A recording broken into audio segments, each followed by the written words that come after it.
And I'm from Italy's National Institute of Health and Science on Aging. And on behalf of the organizing committee of the Joint Forum, which includes Heidrun Mollenkopf, Kai Leixenring, Cristina Calvi, and Dario Paoletti, I'm very glad and honored of chairing this opening session it looks like my micro is not working. Okay, thank you. Of this opening session of an event which can count on the participation of representatives from 46 countries, and as you will hear, on very stimulating contributions. Now, before I leave the floor to Heidrun Mollenkopf and Lidia Bratanova for their welcoming words, the Minister Elena Bonetti could not come, and we received this news this morning. I'd like to briefly remind you about the program of today's event. The forum, which marks also the 20th anniversary of the Madrid Implementation Plan of Action on Aging, closes a long preparatory period which has led to the draft of the Joint Forum Declaration, and opens at the same time a new phase aimed at implementing what this declaration indicates. We will be, first of all, inspired by a keynote speech by Amal Abu Rafeh, who will help us orient ourselves by highlighting advantages and limitations of the Madrid Implementation Plan of Action, and then move to the first session chaired by Kai Leixenring, with the support of Francesco Barbabella as rapporteur, focusing on the promotion of active and healthy aging throughout life. We will listen, similarly to what has been done for the other slots, to representatives coming from policy, civil society, and research. A choice which has been made to ensure a variety of perspectives. And they will be represented in this first session by Barbara Westerholm, who will connect remotely, Lucy Vidovikova, and Renata Bagatin. At the end of this session, we will be briefly introduced to the photo exhibition organized by Simone Scarlata, an exhibition which is on the ground floor. After the break, we will then open a discussion and then move to the second session, focused on long-term care of frail older persons and caregiver support, chaired by Heidrun Mollenkopf with the help of Esther Zoliomi as rapporteur. This session will host the contributions of Tiago Cravo Oliveira Ashiguchi, Sebastian Fischer, and Sergio Murillo. And after the discussion, we will have a brief but important commemoration of the World Elder Abuse Awareness Day, which falls on today's date, as you may know. And during the lunch break, we'll have also the opportunity of watching to the videos selected by Age Platform Italy, to be found on the floor above us, -1, introduced by Dario Paoletti.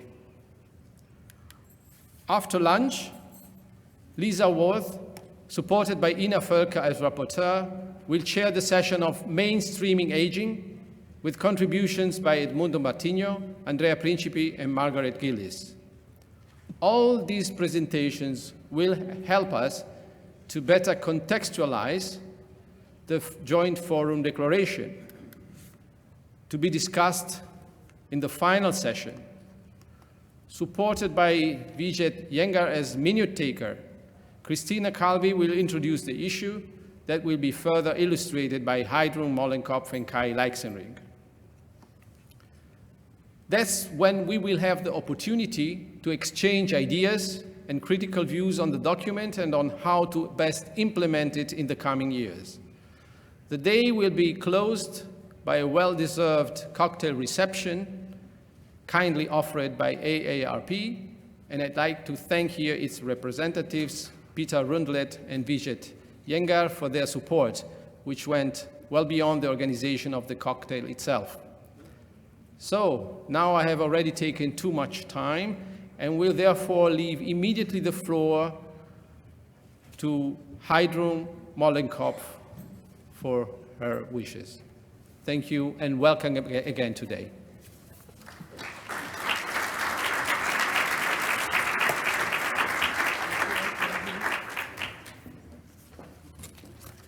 Good morning and a warm welcome to all of you. Excellencies, government representatives, and interested parties from UN organizations.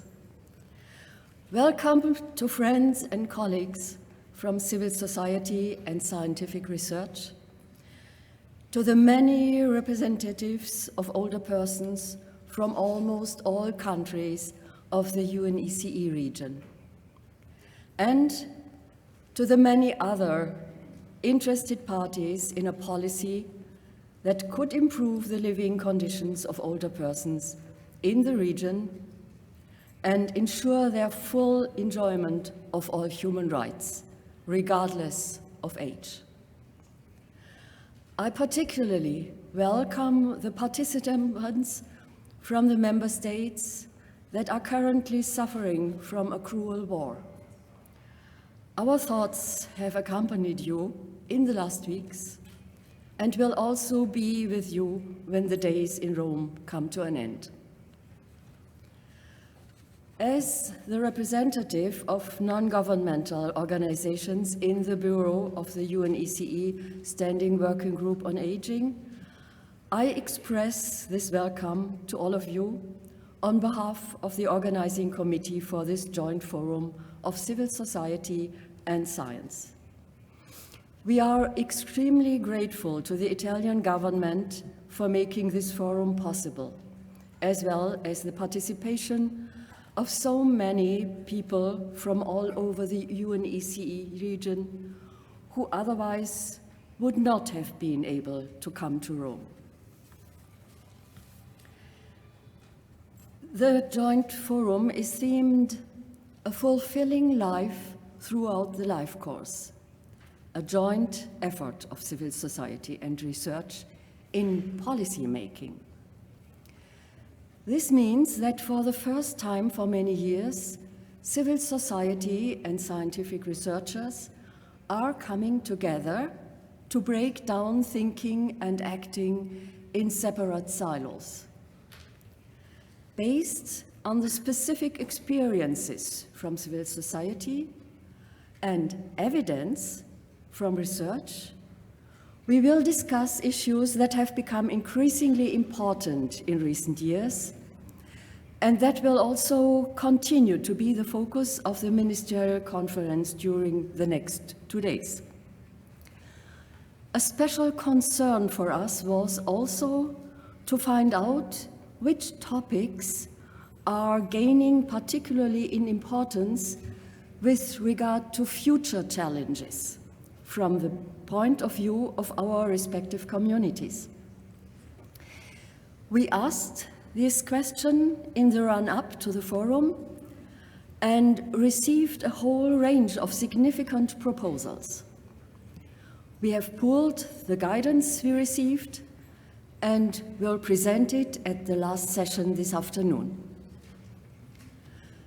The challenges raised have also been incorporated into the joint declaration of civil society and scientific research, which we will equally present and discuss this afternoon.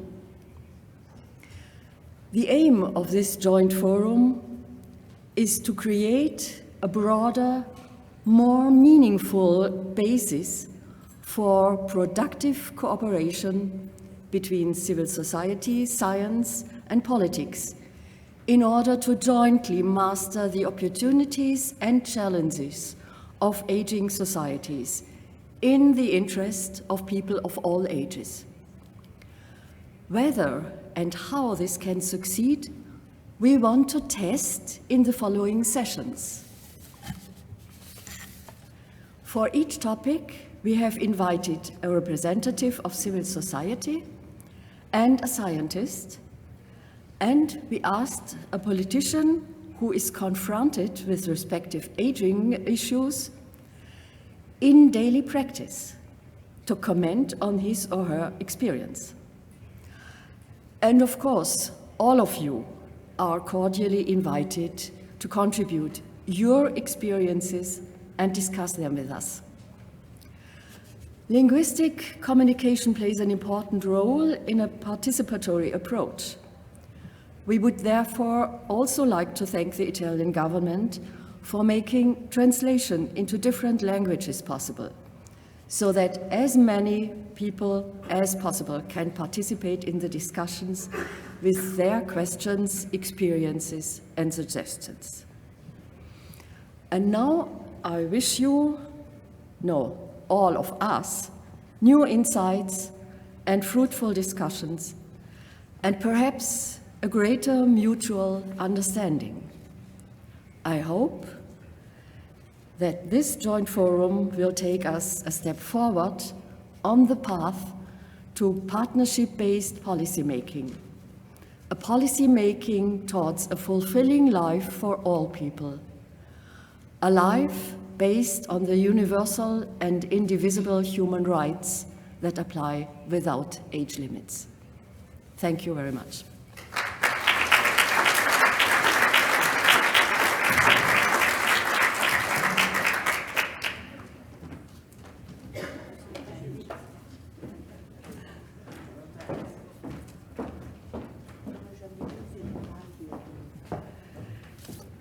Hello. Giovanni doesn't give me the floor. He said, go ahead. Dear colleagues, dear distinguished scientists, and representatives of civil society organizations. On behalf of the United Nations Economic Commission for Europe, I would also like to welcome you to this forum and to Rome. We have gathered to conclude the fourth cycle of implementation of the Madrid International Plan of Action on Aging, or as we sweetly refer to it as MIPAA. Sometimes I wonder, when we talk to policymakers or at the UN, to various high officials, when I say MIPAA, it's not always clear to them. And the title is a bit longish, but I think over the years we have managed to teach them to understand. And I think this is a great objective, if you want. When we say MIPAA, every person in the street, but also government officials, understand what we mean. And we're here for over 3 days to define the regional priorities for the next 5 years. And we at the UNEC Secretariat, we are very glad, we are happy that we continue the established tradition of holding a meeting of the scientific research community and the civil society prior to the ministerial conference that will open tomorrow. And as Heidrun already mentioned, this year, for the very first time, we have this joint forum announced of these very crucial groups. These are the researchers and the civil society representatives. And what a better way to demonstrate the logo in the title of our ministerial conference, which talks about joining forces for solidarity and equal opportunities through life. I believe that these joint discussions will set the scene for the conference over the next 2 days. And also the discussions from this forum will feed into the deliberations during the ministerial conference. I would also like to highlight the improving cooperation we at UNEC see with the civil society representatives and the researchers over the past years. And we are very grateful to all of you. Without your insights, without your comments, sometimes critical, sometimes positive, we would have not achieved as much. And we strongly hope that this close collaboration with both groups will continue in future, so that we progress with our work. You, as researchers and representatives of civil society, you have also very actively contributed to the work of our intergovernmental body on population aging at the UN. There are many examples, but I would like to mention 3. We are grateful for all your comments and insights, as I already mentioned, concerning mainstreaming aging, and in particular helping us to develop guidelines on mainstreaming aging, which were published not long time ago. This was long due, and we were talking for years, and finally we have these guidelines with your support and contributions. And also our colleagues from the non-governmental organizations and academia were a key driver behind our recent work on the meaningful participation of stakeholders on policy making in the area of aging. My third point is about our policy briefs, which are a valuable tool to communicate with government officials. The policy briefs on aging. And in our policy briefs, we have often referred to the findings and initiatives of researchers and civil society representatives from across our region. It is important to note that we see a growing recognition among the UNECE member states of the importance of engaging civil society and academia in developing and implementing aging policies. It is encouraging to see the increase of participation in joint projects of various parties and stakeholders across the region.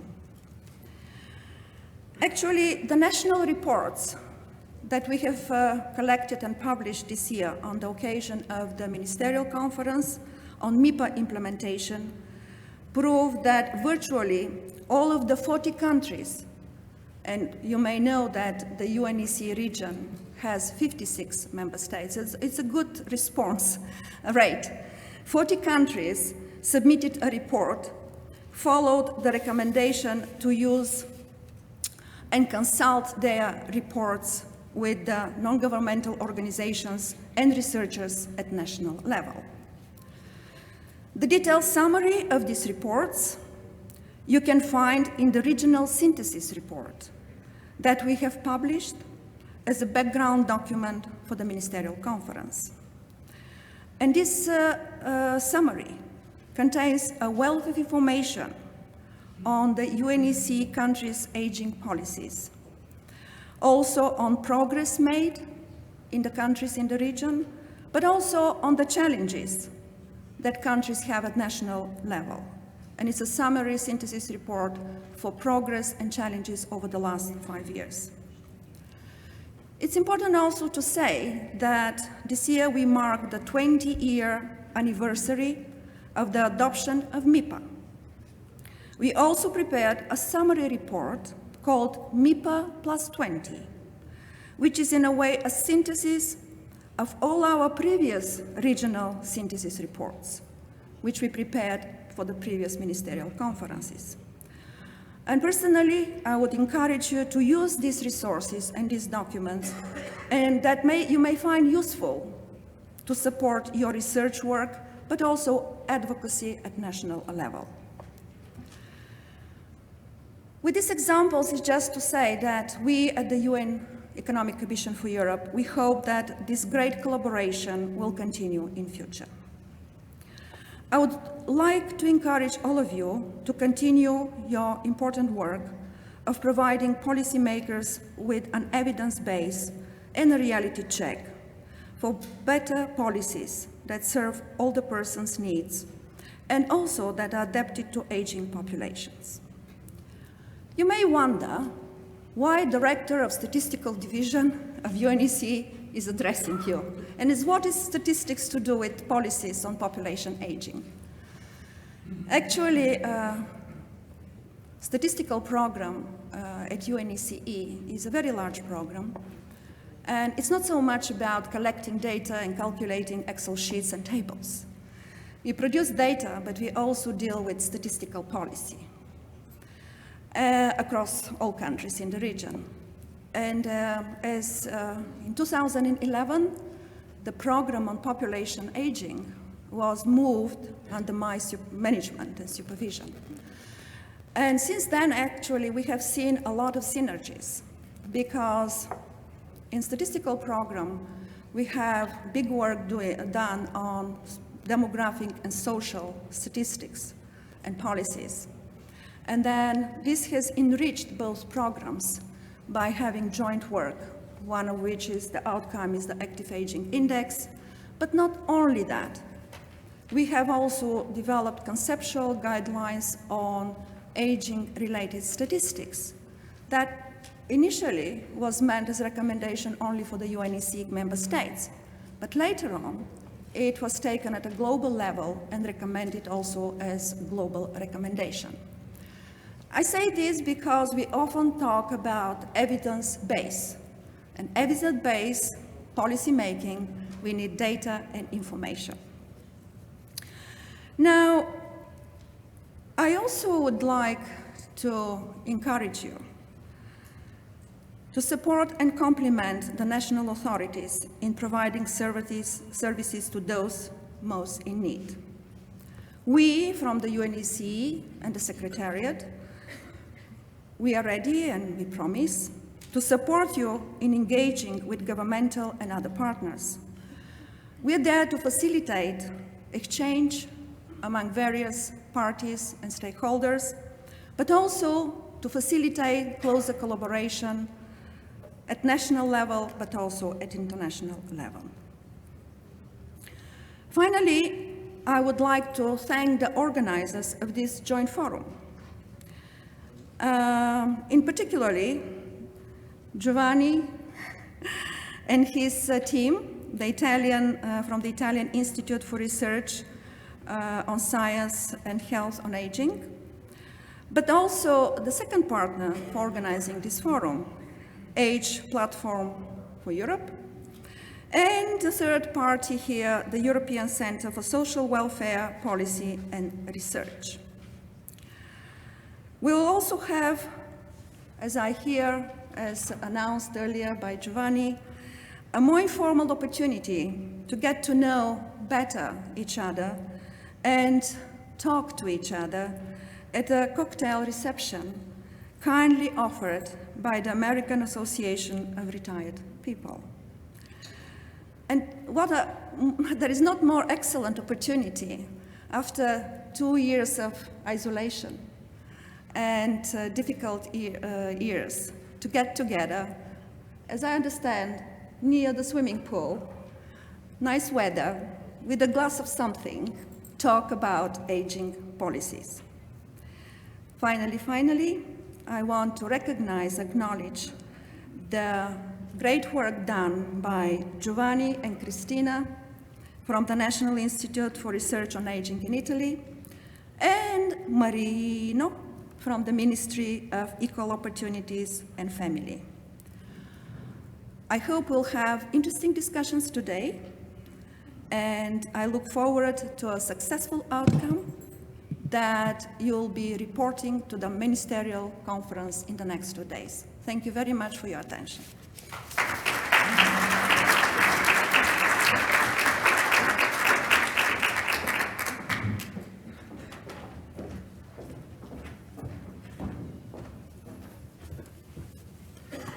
Thank you, Lydia, also for reminding us about the importance of good data for good policies. As a researcher, I know how important that is. And I'd like now to introduce you our keynote speaker, Amal Abu-Rafeh, who will tell us on how to navigate the landscape and the advantages and limitations of the Madrid Implementation Plan of Action on Aging in delivering effective solutions.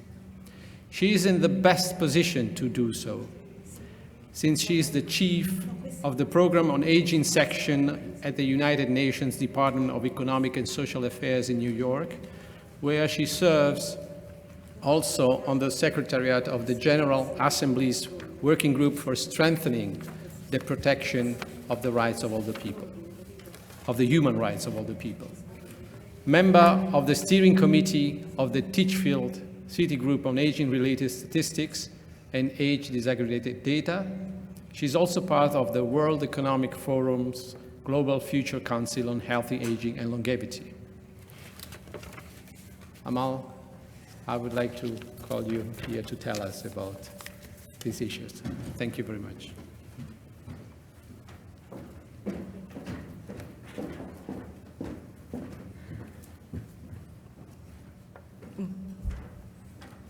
Good morning, everyone. Distinguished colleagues and friends, it's a great pleasure to be here in person with you. At the outset, I wish to express my appreciation to the Government of Italy for hosting the conference and to commend the Executive Secretary of the United Nations Economic Commission for Europe and her team, particularly the population unit under the leadership of my dear colleague Vitalia, for their outstanding efforts in support of the fourth review and appraisal of the implementation of the Madrid International Plan of Action on Aging in the region. Your work is a powerful testament to the promise of multilateralism and the value of regional cooperation. I would not be here today with you without support from the organizers of the Joint Forum, particularly my dear colleague who never fails to inspire me, Dr. Heidrun Mollenkopf, with support from Ina Volker and the session chair, Giovanni Lamora. And if you would indulge me for a moment, I'm a big believer in the saying, know whence you came. If you know whence you came, there are absolutely no limitations to where you can go. As I acknowledge, and I hope he's with us in the room this morning, my predecessor, Alexander Sidorenko, the former chief of the program on aging in DESA. Sasha, are you here today in the room? There you go. Good morning. I did not have the pleasure of working with Sasha at DESA. However, he did leave behind a reputation of integrity, professionalism, kindness, and certainly he left big shoes for us to fill. Sasha, as always, I look forward to listening and learning from you in our discussions the next few days. How do we set the PowerPoint on the screen? Oh, it's on. Perfect. Thank you. So today's forum is important. Justice. Thank you. Thank you. Why?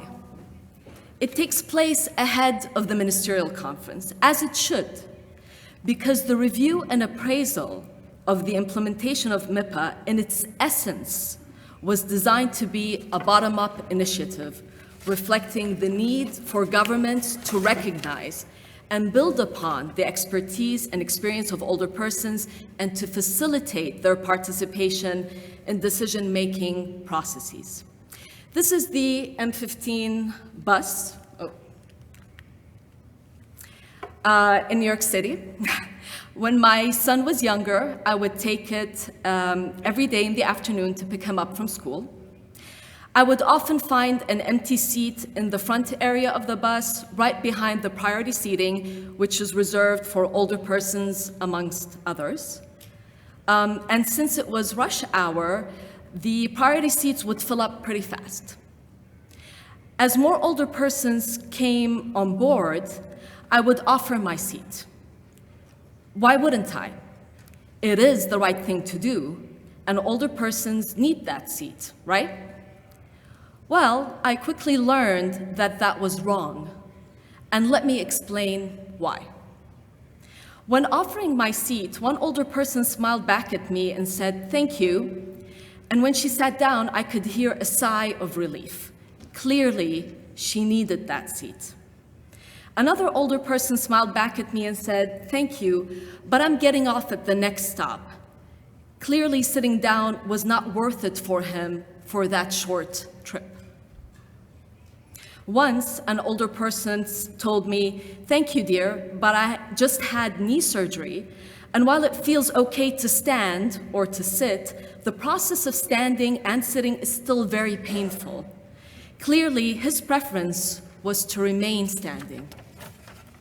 I recall an older person who did not even think of herself when I offered my seat. She thanked me, saying that now she has room to fold her walker and place her shopping bags on her lap to create more space for people of other age groups to get on the bus. She had decided to participate in the interest of the M15 bus community that afternoon. My personal favorite is when an older person yelled at me when I offered my seat. "What made you presume that I wanted to sit? Is it because I look old? I'm fine standing just like anyone else. If I want a seat, I'll ask for it."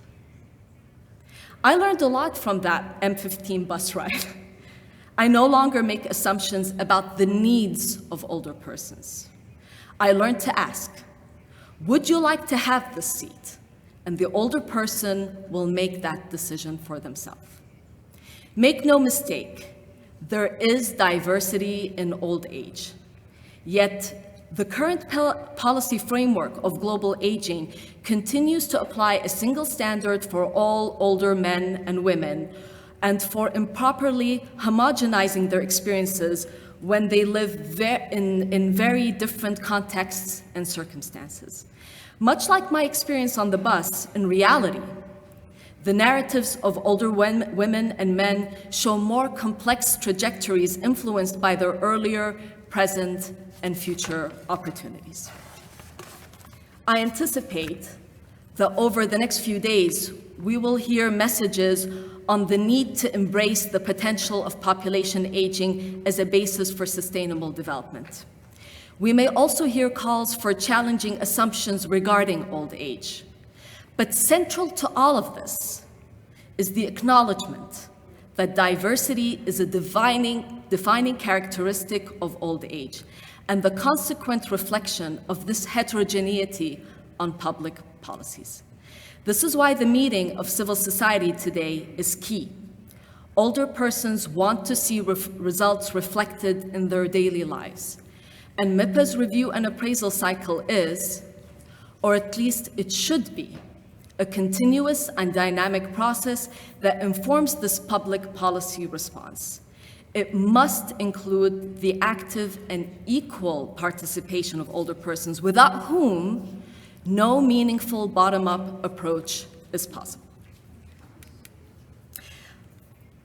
But this regional review cycle is special. As Hydran said, today, for the first time, civil society and scientific researchers come together to discuss issues that have been at the forefront of the recent years. We face a world in peril, from the war in Ukraine to deepening impacts of climate crisis, from the COVID-19 pandemic to escalating humanitarian needs, all highlighting the gravity and urgency of the situation of older persons, many of whom face specific and differentiated challenges amplified by existing structures of inequality and disadvantage that are deeply rooted in ageism. Against this backdrop, we need new ways of thinking to craft effective solutions. And scientific research, in many cases, is the bedrock of effective policy and decision-making. Let me share an example with you. At the United Nations, global discussions on social entrepreneurship are often associated with youth. I'm yet to hear a delegate in New York highlight the importance of older entrepreneurs. Yet scientific research points to entrepreneurs aged between 50 and 80-year-olds making up a sizable proportion of all entrepreneurs, and that they tend to start businesses at a rate that is comparable to or higher than younger entrepreneurs.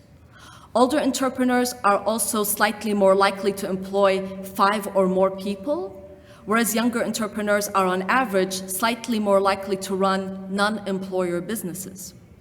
And get this, older persons are slightly more likely to be social entrepreneurs than those aged 18 to 49 years. So, in addition to the standard policy discussions on enhancing workplace engagement, an understanding of the value of experience accumulated over the life course, and the development of appropriate policies to harness the potential of older entrepreneurs is also important. Today's joint forum could not have come at a better time. Earlier this month, the President-elect of the 77th session of the United Nations General Assembly, His Excellency Mr. Csaba Kőrösi of Hungary, announced that the focus of his presidency will be on solutions through solidarity, sustainability, and science. The need for qualified knowledge inputs into the policy-making processes of the international community is key. And the Joint Forum provides such a platform where evidence from the latest scientific research to promote national policies that build resilience, improve inclusiveness, and reduce inequality underpin discussions at the ministerial conference. MIPAA remains the blueprint for addressing global aging. If you have any doubts, I invite you to take a moment and look at the screen and consider what is not relevant today. The content of the plan of action speaks to today's challenges and opportunities as firmly as they spoke to them back in 2002. I know that when we recall the content of MIPAA, the first thing that comes to our mind is the 3 priority directions, but I am not interested in the layout of the document. In my view, what is more important and ought to be the first thing that we recall is that MIPAA represents the first time governments agreed to link questions of aging to other frameworks for social, economic development, and human rights. MIPAA highlighted the notion of dignity in older age almost a dozen times in its content. And since we will be reviewing its implementation over the last 5 years in the region, this is a good time to recall that according to MIPAA, such an implementation requires a vision for development that is based on human dignity, human rights, and equality. MIPAA celebrated longevity. It recognized the remarkable demographic transition and challenged all our societies to promote increased opportunities, in particular opportunities for older persons to realize their potential to participate fully in all aspects of life. Reaping the benefits of longevity demands that we re-examine existing attitudinal, legislative, and institutional structures. Currently, underlying societal and policy structures are not fully aligned with the realities of population aging and extended longevity.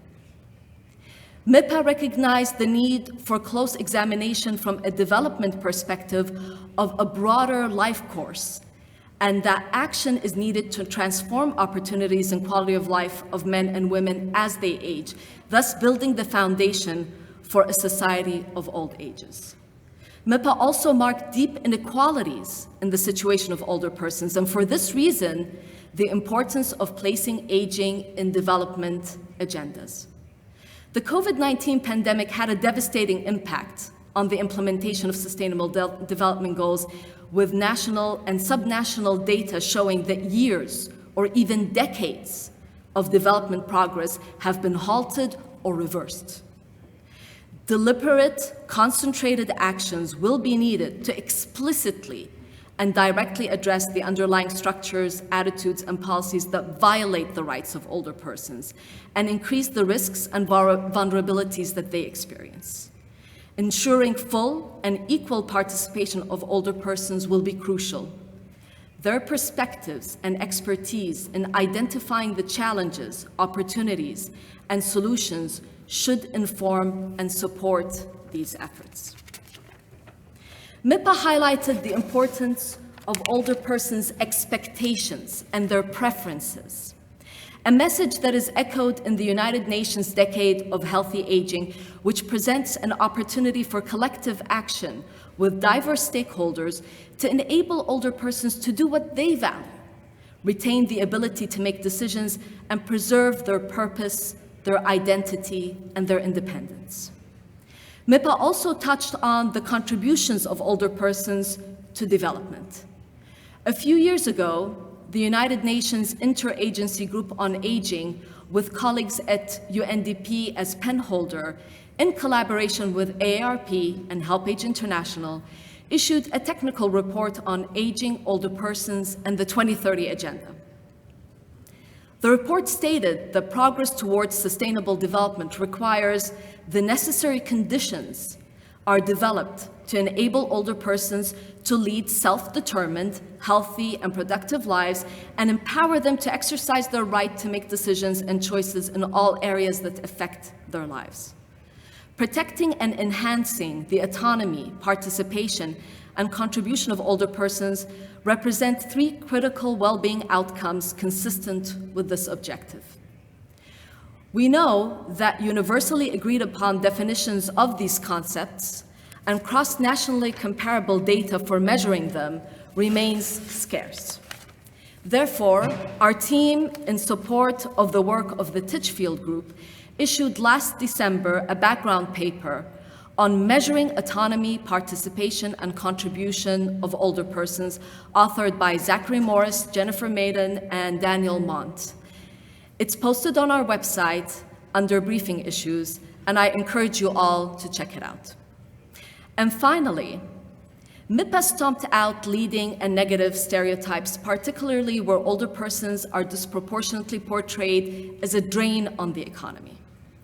In the period 2016 up to 2021, our team analyzed over 247 voluntary national reviews presented at the High-Level Political Forum on Sustainable Development by 176 countries, where over 2/3 of which included reference to aging. A significant number of member states addressed the concerns of older persons in their reviews in the context of leaving no one behind. In those reports, older persons were predominantly addressed as a vulnerable group. The reviews also portrayed aging-related issues as a challenge, including by focusing on concerns over the sustainability of social services, pensions, and healthcare systems, and an input from a member state in this region noted that considering aging of its society as a factor that limits long-term and income growth.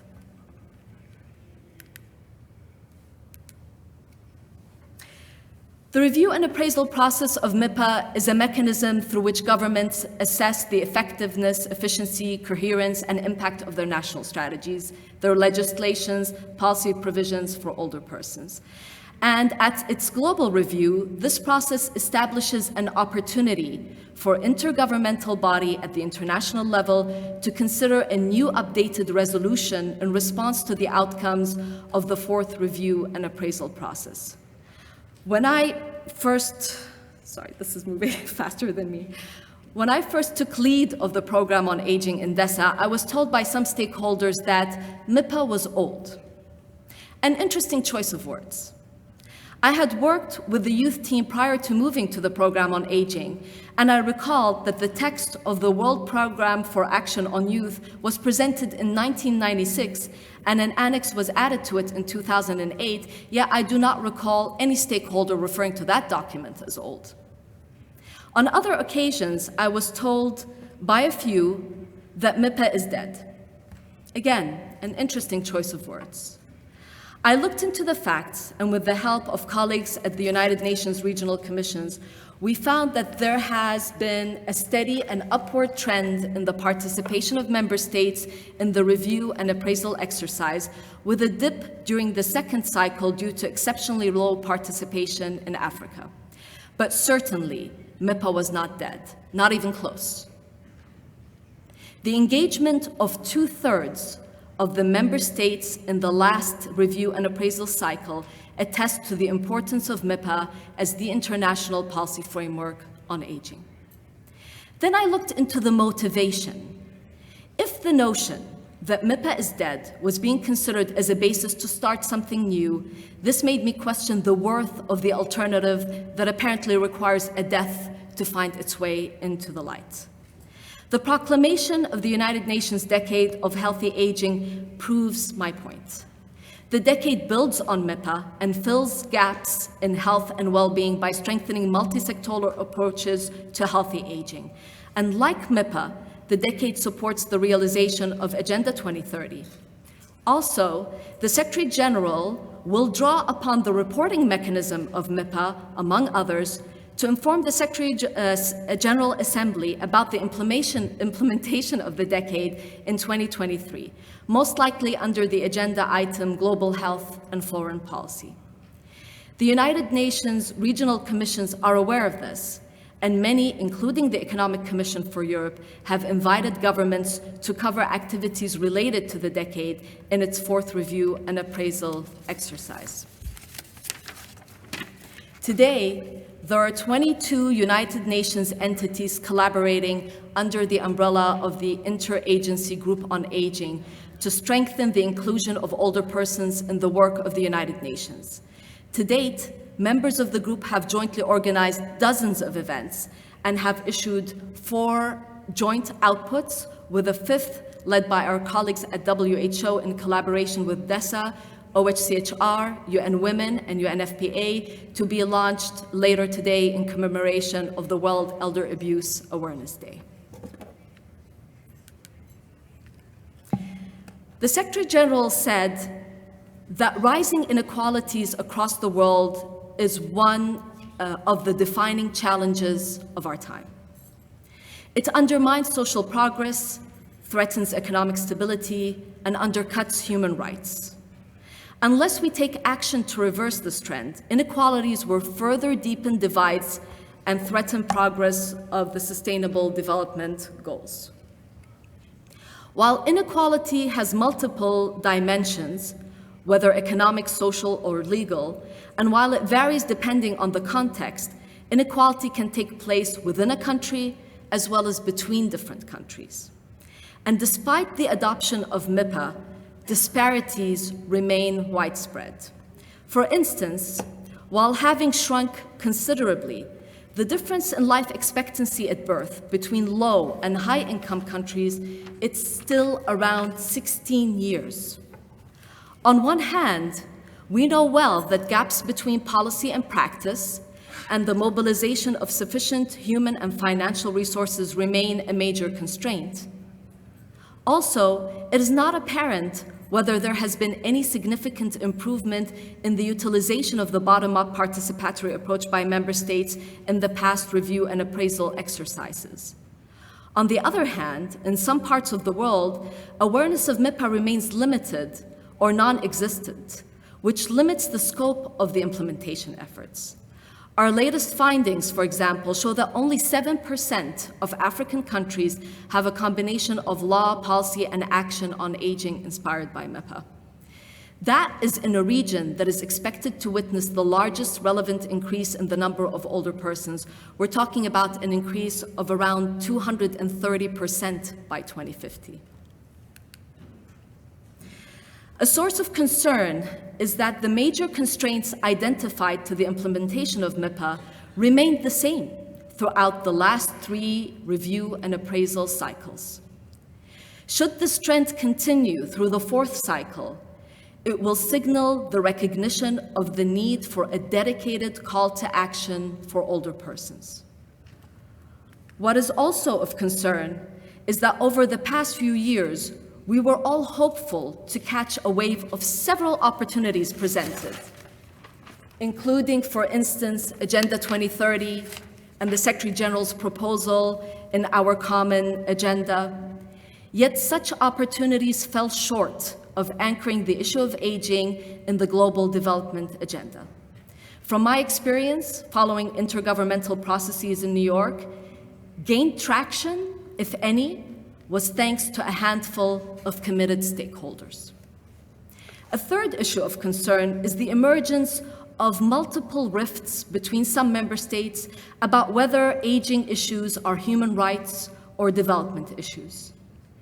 In 2018, the Economic and Social Council requested the Secretary General to address the relationship between development, social policy, and the human rights of older persons. In adopting MIPAA and the political declaration, not only did governments agree for the first time to link questions of aging to other social, economic, and human rights frameworks, they also recognized the need to promote both development and human rights in order to further the vision for an inclusive society for all ages. Development and human rights inform each other and are mutually beneficial. By the way, this is not new. Such interlinkages have been recognized by member states and the international community time and again. Investing in policies to facilitate the full realization of the right to development will advance not only the implementation of MIPAA, but also the achievement of the 2030 Agenda.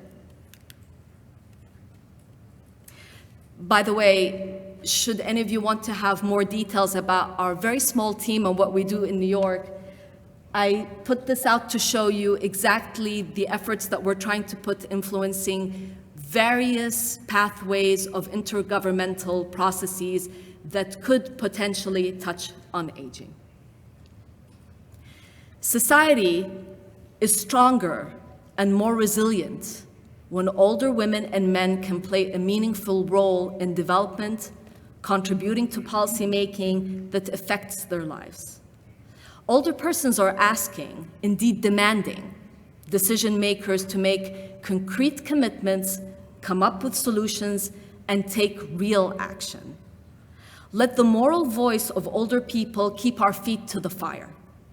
And let us be inspired by their tireless engagement and advocacy. We can no longer settle for business as usual. We know what must be done. I thank you all for your attention, and on behalf of myself and our team members, Julia, Chateau, Miriam, and Claudia, from the DESA Program on Aging in New York, we wish you all the very best in your discussions today. Thank you.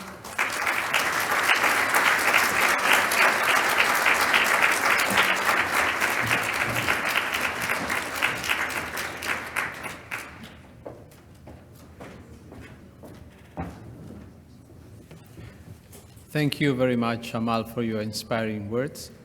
And now we are moving to the next session, and I invite Kai Leixenring to take the chair together with the speakers. The first of them will be remotely connected, so I invite our technicians to start the connection. And then we will have Lucy Vidovikova and Renata Bagatin. Please come up here. And I thank again Heidrun, Lydia, and Amal for their contribution in the first one.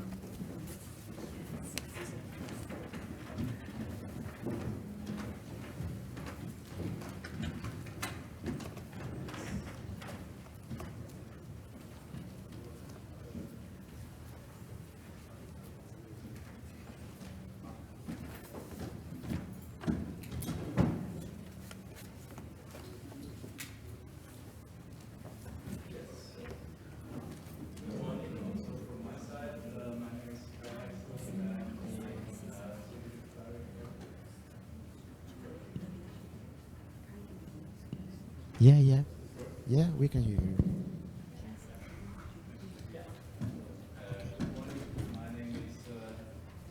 Okay. No? Okay. Yeah. Is it also not working in the... Yeah, because... Hello? 1, 2, 3. Third time is always good. Yeah. Thank you.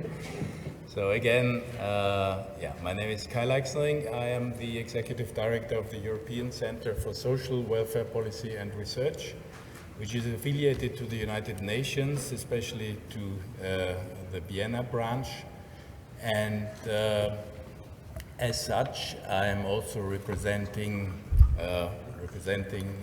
research in the Working Group on Aging. And as such, we were involved in the organizing committee, which was already mentioned, and I would like to thank all colleagues in this committee for the great collaboration during the preparation time. And we'll come back to that, especially when we talk about the joint declaration. And it is a great pleasure that this is really the first time of a joint forum of NGOs and the research community. Some of you might recall that 5 years ago we had parallel sessions and almost didn't talk to each other. Well, we had some networking sessions, but this time this was really a joint effort, and I would, as I kind of represent research in this, both in the working group on aging and in this committee, I would perhaps like to especially greet my colleagues from academia, and perhaps we could have a short check how many colleagues have followed our invitation. Yeah, so there are some, but the majority is are NGOs, which is obviously clear because it's the civil society is of course much larger than the research community. But as we have heard already, we have to work together and should work together, and this is what we intend to do not only today but also beyond this conference. So as Heidrun already outlined, our idea for this joint forum is, of course, based on the one hand, the declaration, the ministerial declaration, where specific topics have been decided beforehand. So we have to address, of course, these topics. But we also wanted to go beyond these topics, and this we will do mainly in the afternoon. In this session, I would like to also underline our concept that was to install also a dialogue between researchers, between older or representatives of older persons, and policymakers. And so also this session is structured concerning or related to this concept. And I would like to welcome, first of all, Barbara Westerholm, who is really representing older persons and also actually becoming a policy or being also a policymaker. So she is, we would have liked to welcome her really here physically, but unfortunately this was at last moment not possible. Then we tried all types of technical, online, online connections, but also this was only partly possible. I hope now that Barbara can hear us or is connected to us. Is this possible? Yes, Barbara? I should be connected. You hear us? I'm sorry that I cannot be with you because of parliamentary work right now, and that data technique did not make it possible to see me in person. But I hope you can see my slide. And the first slide. Can you hear me? Yes, we can hear you, but hang on, I just wanted to give a short overview of the session before giving you the floor. Oh, yeah. Is this okay? Very good, very good. I will wait. Yeah, because apart from Barbara, we have then Lucy Vidovichova from Masaryk University, representing Czech Republic or Czechia. And she will give the input from a research point of view, but not too scientific, I heard. At all. Because the idea is really to install a dialogue here, and then especially also with representative of, also in this case, an active ager.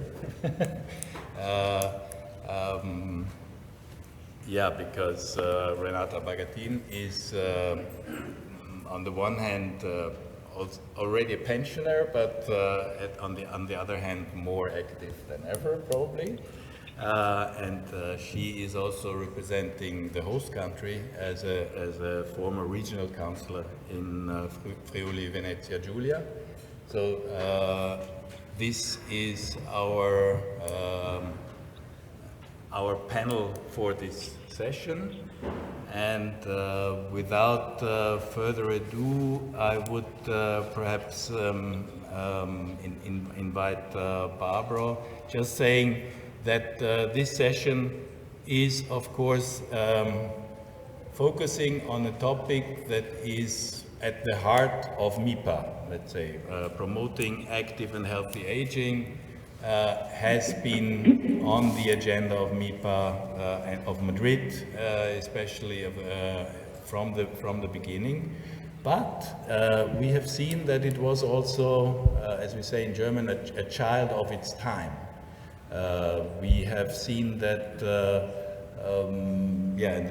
especially in the beginning, this concept of active aging was then often reduced to extending working lives and extending the pension age. While over the past few years we have seen a slight change. So not only is it on the responsibility of the individual, especially this discussion on working longer was often given a bit to the individual. So it's a responsibility of the individual to stay healthy, to stay active, and to stay in the labor market. But over the past few years, we have seen a slight change to this, and this twist we have also seen in the Ministerial Declaration 2022. We have seen that here there is a lot of talk of facilitating, of providing societal support to the individual, of taking a life course approach to also active aging.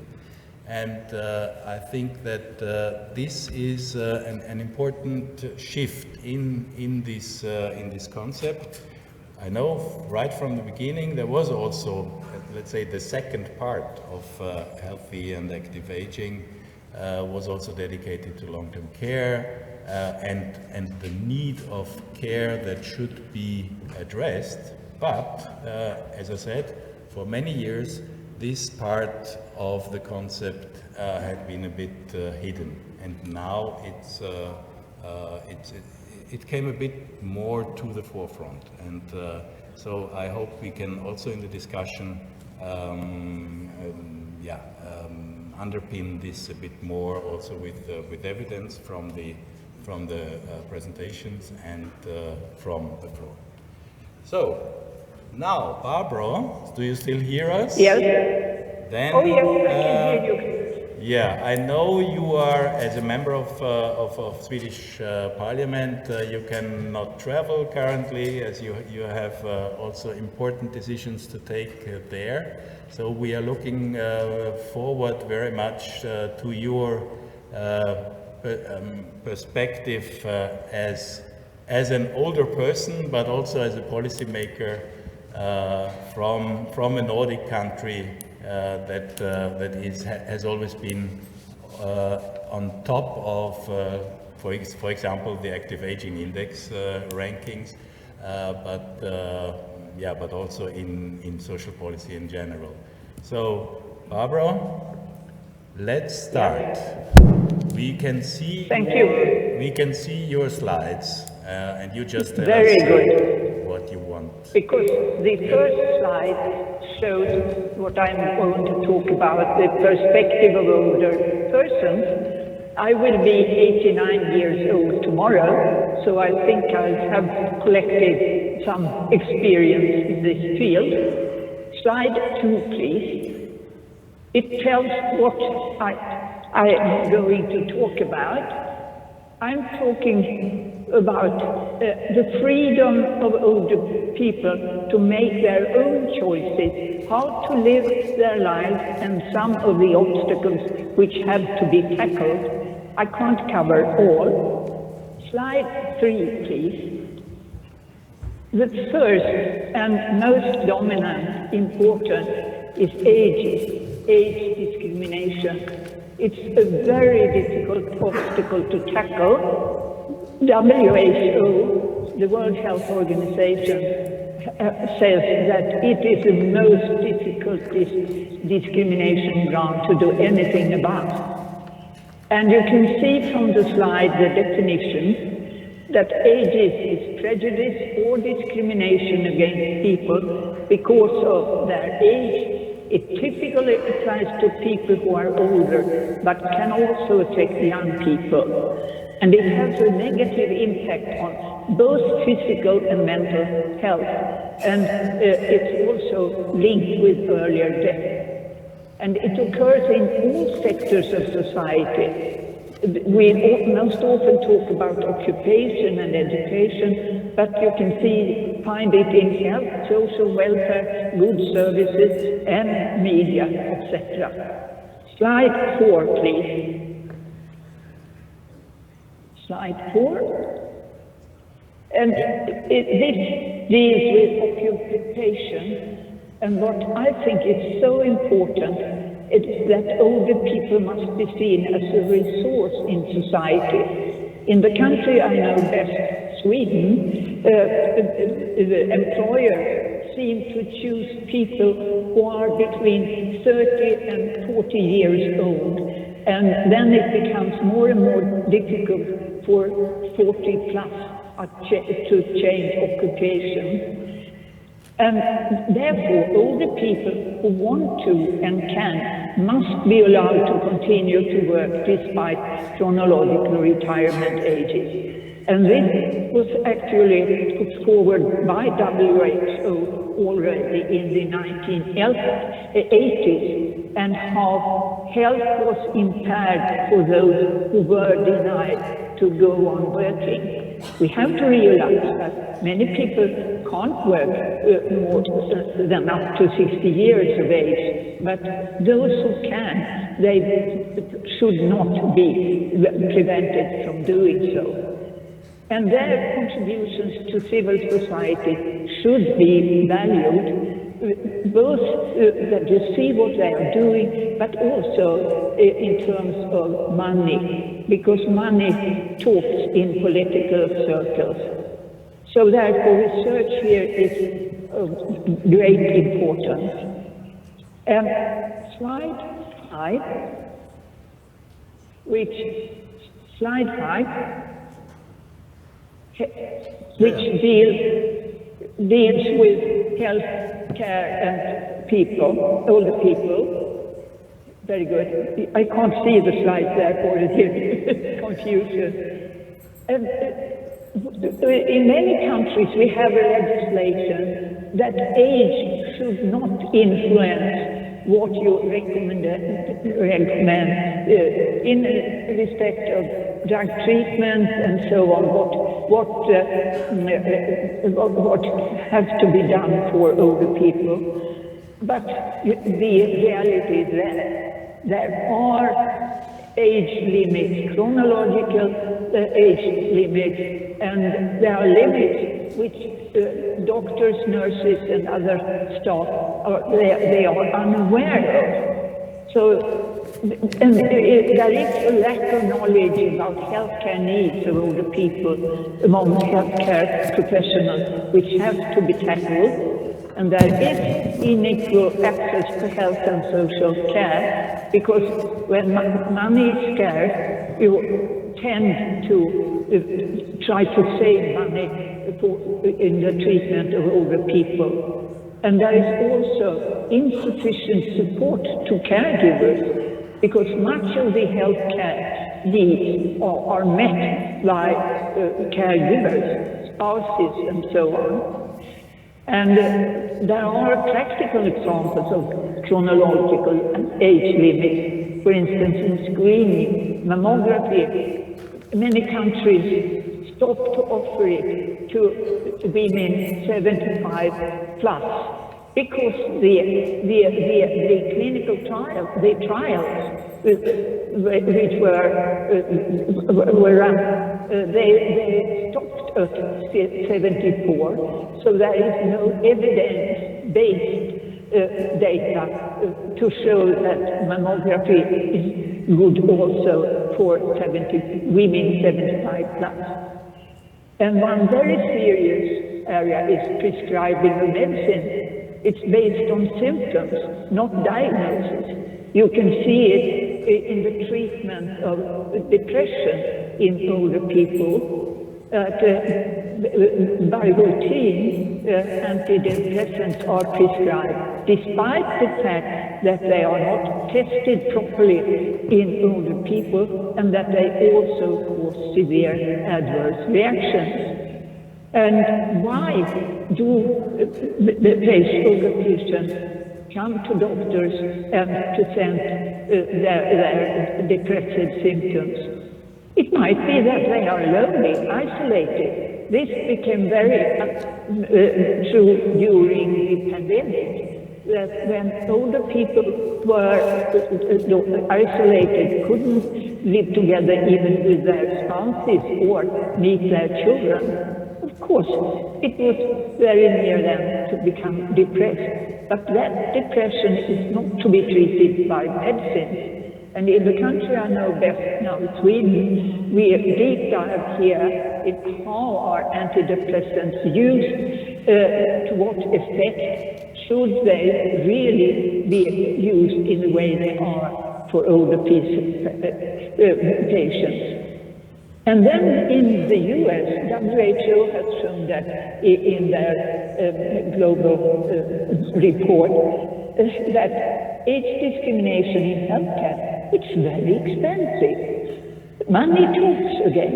And if we can show what it costs not to give the right treatment to older people, I think politicians, decision makers, doctors, nurses and so on will change their routine in the treatment of older people. Next slide, slide 6.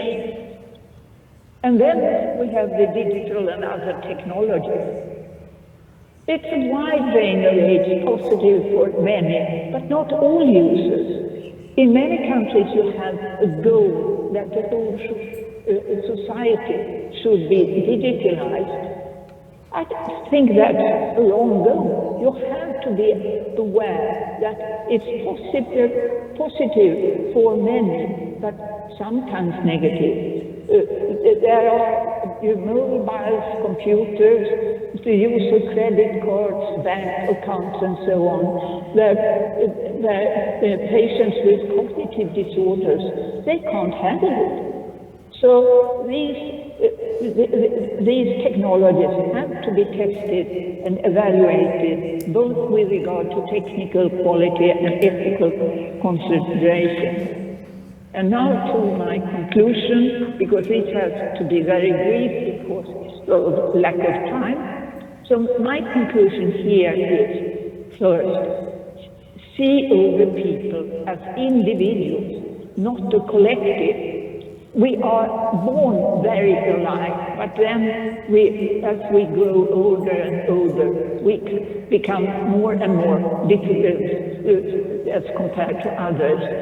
And it must be a human right for older people to be free to live as they wish, as long as they do not harm others.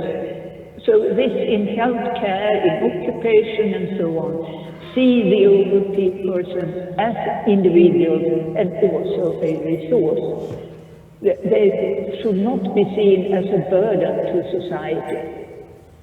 And it is a human right as an older person to get one's needs covered in a human way and based on scientific evidence. And the last point is, of course, this which is put forward in WHO's campaign since 2016, that ageism and age discrimination have to be fought down in all sectors of society. Thank you very much for your attention, and I'm sorry I couldn't be with you.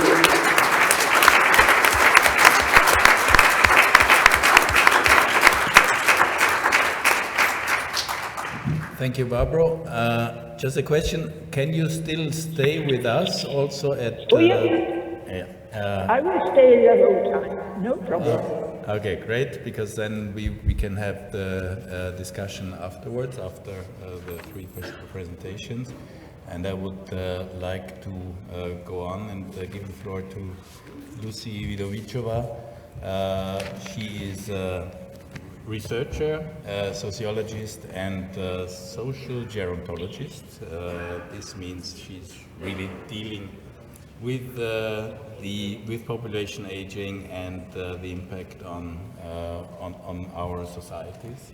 So I'm looking forward to seeing your take on the concept of healthy and active aging across the life course. Thank you.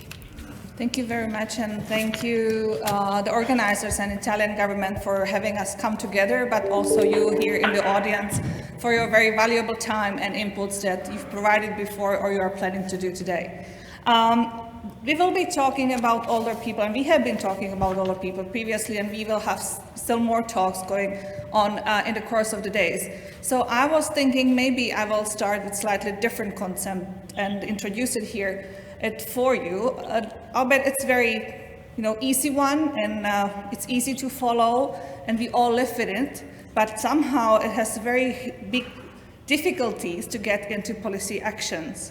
And the question in mind I have is the question of time, and the problem of time dynamics, how we can take this into account when we are producing our policies, when we are choosing our topics, and when we are trying to reach the conclusions or plan for further actions. So the time. The cultural conceptions of time vary much between each of ourselves, but also within different cultures and nation states, but also depending on where we are at the timeline, coming from maybe the birth up to our deaths, but also even earlier, going back into history. Time could be memories, could be development, could be, the yesterday's news. Do you know who had a birthday yesterday? It was Alzheimer's birthday, 152nd, I guess. And there are, again, different aspects how we can take time on board into our thinking about the topic here at hand. And the life course perspective we want to discuss here for a moment is a paradigm, or if you want to think of it as a glass that you look at the different issues, and it uses the time or the effects of change over time as a part of looking at different topics that will emphasize also the social context, individual development, and overall historical development, for example. And very useful concept that is also present in the life course perspective is age, period, cohort effects. There could be different results if we look at some issue and we look at how it is changing for aging body as an individual. But we are born in certain year, and that also can have effect on our experiences. And we are living in certain times that could be marked by huge events like a COVID-19 or war in Ukraine, or something very new and special like the internet being born that will affect how we are aging and processing through the time.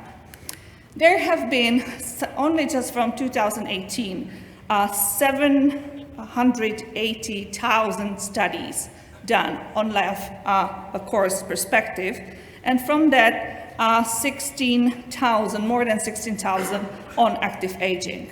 And if I would have the time, I would guide you through the results of each and one of them. But of course, I don't have that much time, just giving a minute to each of them. So I draw 4 key learning lessons that these studies are bringing us. The first one is that life is complicated, but also colorful. It was already mentioned by people who were speaking before me that the heterogeneity is the most important standpoint we can have. And the research is going back and back confirming that people are just not the same, differing on the time they were born, the period they are living in, and the time of the season of their life they're in. Also, in the research, we like to use this thing called linear regressions, or we just testing hypotheses that go, if one indicator goes up, the other one also goes up or goes down. If you are getting older, you may, be more depressed, or such type of results that are very kind of sexy to be used in policymaking because they are easy to communicate, but life is much more complicated than that. And rather than thinking about linear lines, maybe I was thinking that the EKG line of your heart is better model how we can think about developments. And very important lesson from life course perspectives are something we call the cumulative advantage-disadvantage. Things, be they good or be they bad, tend to come together and accumulate. So if we have one friend, it will be much easier for you to have even wider social net, because this one friend will bring you another, and you will be less lonely. If you don't have this one friend, and there will be policies that will say, you know, you need to get wider social network, how we are going to do that. So this is reflecting in social network, financial aspects, quality of housing, and a lot of different things that will prove this right. An important thing is that future started yesterday. Let me give you very brief examples of what the studies with life course perspective can do for us in these 4 terms. For example, the research has shown that exposure to harmful events during pregnancy and early infancy, that's called the first 1,000 days, has an impact on health at subsequent ages, up to the old age of the life course, and even across generations. So we can see, or we have results or evidence that, you know, health really matters, and it starts to matter even before you are born. And the results we are reaping are at least partially pretty much driven before. And there's a variety of different topics that we can approach by life course perspective, up to something that, for example, colleagues have done on the study of health and retirement. And they came up with the result that deeper understanding of pet ownership and the human-animal bond throughout people's lives plays an enormous role. So we can go into very biological topics, social topics, and, you know, quality of life topics, and always we will see that these 4 key lessons will play a role.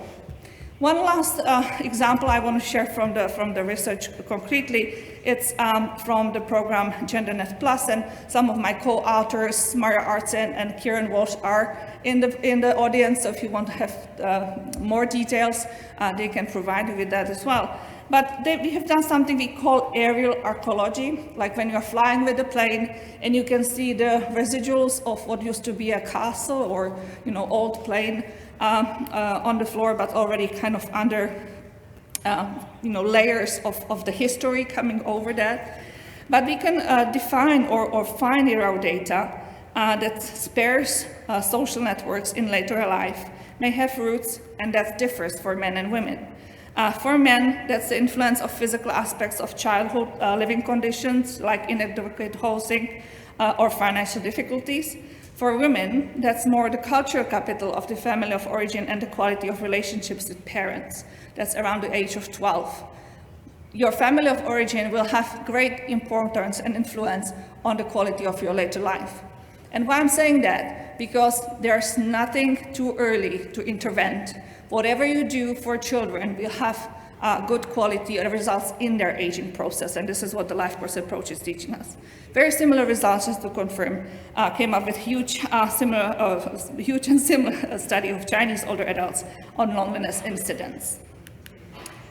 And another thing that life course approach helps us, and this is not the result of life course perception, but we can look at the data, the cross-sectional data. This is a study of perceived or experienced age discrimination divided by the different age groups. And we will see that we will have about 30% of young people that are aging with already having experienced age discrimination in their life. And it's something that affected their quality of life before that, and it will affect them later in life as well. And this is just the Czech data, but there's the policy brief already mentioned by Lydia that can give you more information on that. So very quickly, what if we see that the past has something to do with our now, we should learn that also our future will be influenced by that. And the future will be very different people living in very different lives and in very different contexts with very different technologies and in a very, unfortunately, probably unstable climate. So these different people, these are 2 celebrities, women in their 50s. The first one is mid-19th century from Czech novel, and the other one is just pregnant. How women in 100 years from now will look like in their 50s, we don't know. Yet our policies are not really reflecting that. The lives will be different. We still tend to think and produce our policies in a 3-box models. We socialize and educate, then we work, and then we go and retire, and that's that. We know, and especially from women's life, this is not how the life looks like, and we have to get our policies ready for different career breaks, care breaks, and other types of events that happen in the between on the linear lines that are more like the EKG lines. Don't think that you will be the clever old people that know with the internet in 20 years' time. Does anybody of you know what NFTs are? I know that because I have a 14-year-old son who teaches me that. Unless we keep ourselves or the society gives us opportunities to learn about new technologies, we will be as much digital divided or after the digital divide and digitally excluded as today's older people are. The world is changing, technologies are changing, and we don't have ways to keep up, and we have to find those in the future. You may recognize or guess what these graphs are.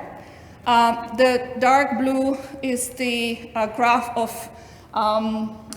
deaths due to coronavirus in Czech Republic in 2020 by age groups. What is much less discussed and kind of noted in the policies, and I'm so happy that there are propositions in the document that we will be discussing today. The other graph is the age distribution of deaths because of the heat waves. And talking about yesterday's news, I'm from very central part of Europe, and we've been hit by a tornado just 2 days ago. And this is just second tornado in a year. And the first one hit very hard, the nursing home, and there were casualties on life. There will be a climate-related crisis, and again, this is something we need to get ready for. So to sum up with the lessons again, we can be categorized as young and old or too young and too old many times throughout the life. So the one lesson to take, stop being age bullies to one another. But also, and maybe more importantly, this is the dynamic term that is socially constructed. And if it's constructed, we can also try to deconstruct it or at least reconstruct it and rethink and if we actually need these terms and brackets that we need to use. It's never too early to start to do something. Early interventions should be an inherent part of the pro-aging or active aging, healthy aging policies, and they should be recognized as something that contributes to better aging. And therefore, the policies need to step out of the silo definitions, designs, implementations, and evaluations into more systematic life course understanding of the processes, including their synergies and crises that are, again, there, and we need to deal with them. And to be aware that these tend to have cumulate or, of course, intersectionality, so age, gender, minority statuses, that all comes together. And the aging phenomenon has its past, its present, and the future, and each one of them have different faces. And let me really stop with an actual claim, going back to the result. I was there in 2002, where the promises were made. I'm Lucia Vidovičová, I'm an older person of 2042, and I demand more age-inclusive, age-friendly, and life course included approaches to my own aging. Thank you very much.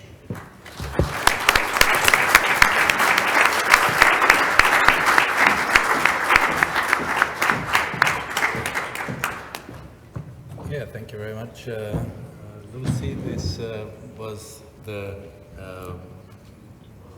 perspective of research that gave us some insights that we should also take up then in the discussion about the declaration that we will have in the afternoon. This declaration is, of course, I would say we cannot change a lot anymore, but perhaps we can, from the discussion, take one or the other idea and put it also there in this declaration or in future ones, and in particular in the implementation phase for the next 5 years. So thank you very much for this perspective. So the next perspective is again, a mix of perspective of an older person and the perspective of a policymaker. We have just heard we are all growing into our target group and therefore also gain experience, and I guess you have gained a lot of experience during your whole life career that you spent in working with the Italian Union. CGL as a regional chair, then also as national chair, and now also with the very strong and well-organized union of pensioners. Also here, first regional, then national, and I'm looking forward to hearing your perspective and your experience on active and healthy aging as an active ager. Thank you.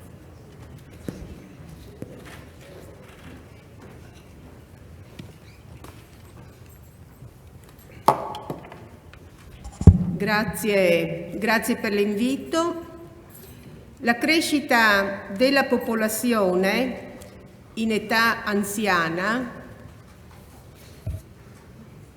è ormai un dato stabile a livello mondiale, non solo nei paesi già sviluppati, ma anche nei paesi in fase di sviluppo. I fattori determinanti di questa crescita, sia nel numero in valore assoluto che nell'incidenza sulla popolazione complessiva, si possono riassumere nella longevità, nella diminuita natalità, nelle migliorate condizioni di salute e nel generale benessere sociale che caratterizza il progresso socio-economico della seconda metà del secolo XX. Nei decenni futuri ci saranno sempre più vecchi, ovvero persone ricche di anni da vivere. La transizione demografica che stiamo vivendo con l'evidenza statistica dei numeri sta modificando i nostri cicli di vita per le conseguenti dinamiche che li caratterizzano.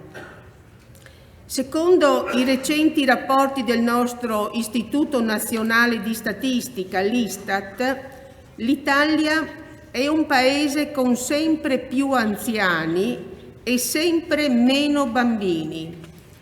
Le persone con 65 anni e più incidono sulla popolazione residente per il 23,8%.